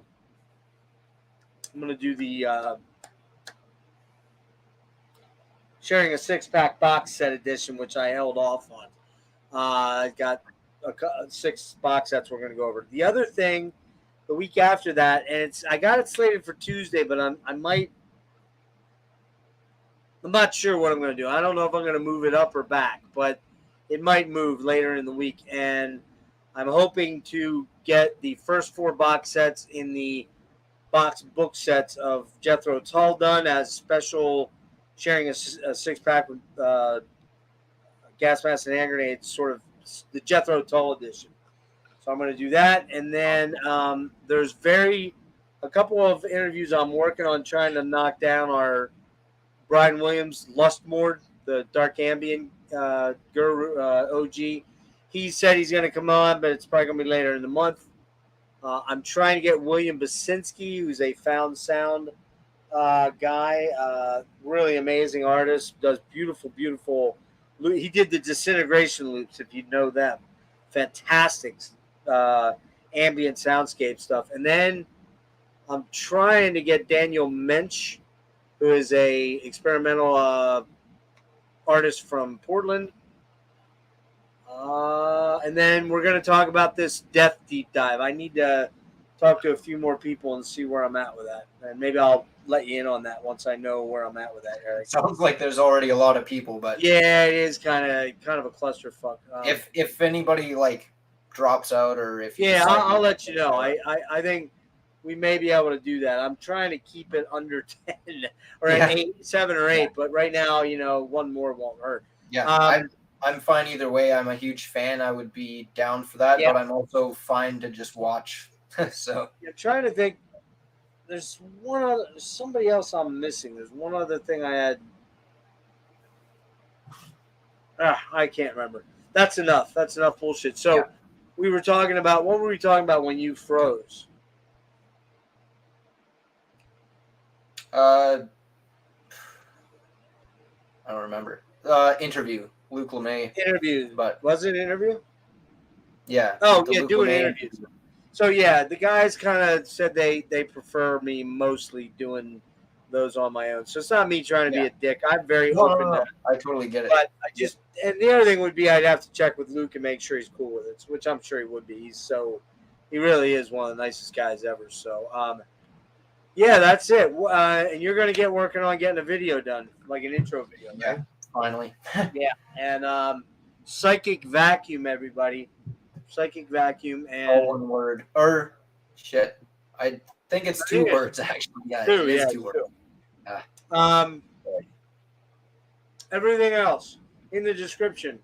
Phase 1, which Maddie and I did, which was the Darum and the original 69 or 70 debut album up through Young Americans. Yeah. So phase 3 will be, as we said, Black Tie. Black Tie, White Noise. White Noise, Black Tie. What is it? Black Tie, White Noise, I think. Black Tie, White Noise, yeah. That's going to be the first one. We got 9 albums to do in there, all the way up through Black Star, and there's 2 big bangers in there, and maybe 2 or 3 that are pretty close. So there's some good stuff to come. I don't want to wait another 6 or 8 weeks to finish that. So you, me, and Maddie hopefully can knock that one out sooner rather than later. I'll talk to it. I'll start listening to that stuff right away. I'll start listening right away. Yeah, I haven't heard most of those. Be something to look into and start looking at it. And good excuse to hear them. What's that? It's a good excuse to finally listen to them. Yeah. Outside is fucking amazing. That album is so good, man. It's and if you don't like it, I'll be shocked. But I think you're gonna like it. It's so good, man. I think that's it. You got anything you want to add? I mean, David Bowie, man. Yeah. Fucking genius. Even his bad albums, besides Tonight, which sucks, but even his worst albums are really still generally pretty good albums. I don't think I had anything other than the 3 for that one and the 7.75 for Never Let Me Down. I think what did I rate? Shit, what did I rate? I don't have it up now. Do you remember what I rated Let's Dance? I think that was a 7.75. Something like that. Yeah, I think it was because it's that 80s sheen. Yeah, we were just talking about that, Nick. I love I'm Afraid of Americans. That's him and Trent, right? That's a fucking badass song. That's coming up. But it's funny because he does the song with Pat Metheny off Falcon and the Snowman called This Is Not America. This Is Not America. So he's got 2 of those weird sort of America types on there. But genius writer. I want to thank Erik Berg for being here tonight. And thanks for having me. I want to thank you again for being so kind and giving me, well, let's just say you're lending it for now. But where'd it go? There it is. I mean, this is such a cool thing. And the fact that you knew what this guy means to me and wanted me to have that is just, dude, it gets me right here in the feels, man. No worries, man. I love you, man. Find time to watch it. I am gonna watch it. You better I watch can it. watch it, but not tonight because I am Yeah, no. fried like a motherfucker. You're not gonna stay up for another 6 hours? Fuck no, dude. I will have an aneurysm if I do that. Who Yeah. knows? Maybe I already had one. I don't know. I'm gonna look into these and see what the deal is with them, and we'll see what happens. And I'll. I can stream it too. I found it online. So. Nah, but it'd be kind of cool to own it. The only problem with this is it's DVD, which, you know, I'm spoiled now with a Blu-ray. I don't. It's not high definition. It still looks pretty good, but you know. I don't But care. this is a trippy fucking movie if you've never seen it. It's so good. Yeah, I'll check it out. Weird as fuck. So, all right, Eric. Cool. Thanks, buddy, and we'll be talking about other stuff that's coming up. And is there anything I have you involved in that I don't know of that I'm too tired to remember? Nope. Nothing that we This talked was about. my last one. Yeah, I'm go done. check out Done, Eric man. on the Carcass deep dive we did a couple weeks back. Also on with Eli, and say his name again. His Cold channel. Hymns from the Dark North. I'm sorry. Oh no, Eli. sorry, Dark Hymns. Hymns from the Cold Cold North. North, yeah. I can never fucking remember it. I always fuck it up. So, yeah, you guys did a rush ranking 2 days ago, I think. 2 nights ago. Yeah, Saturday night? yeah, 2 Saturday days night? ago. Yeah. And I didn't watch the end because I was trying to prepare for Miles Davis. Miles Davis. Yeah, I had that to go. And, oh, that's the other one. Thank you. You just jogged my memory about the other one that's coming up. That's coming up on Saturday or Sunday is Miles Davis' second box set, the Miles and Gil Evans Complete Columbia Collections. Now, I will tell you that first one was kind of a clusterfuck because I did not have my ducks completely in a row and not happy with that. But that one ended up being like an hour and 20. These will not be that long in the future. I think 45, 50 minutes is probably about it. So, yeah, I am fucking beat. All right. Yeah. I would shut down and invite Nick on and talk if I wasn't literally looking through my eyelids right now. So, yeah, buddy, I appreciate it, man. We'll touch base and we'll be doing more. Of course, you know that, right? All right. Yeah. Thanks for having me. All right, brother. Wow. You go get some sleep too, man, and I'll talk to you very, very soon. Again, thank you so much for Frank. Later, guys. Hang on a sec, Eric. Hang on a sec.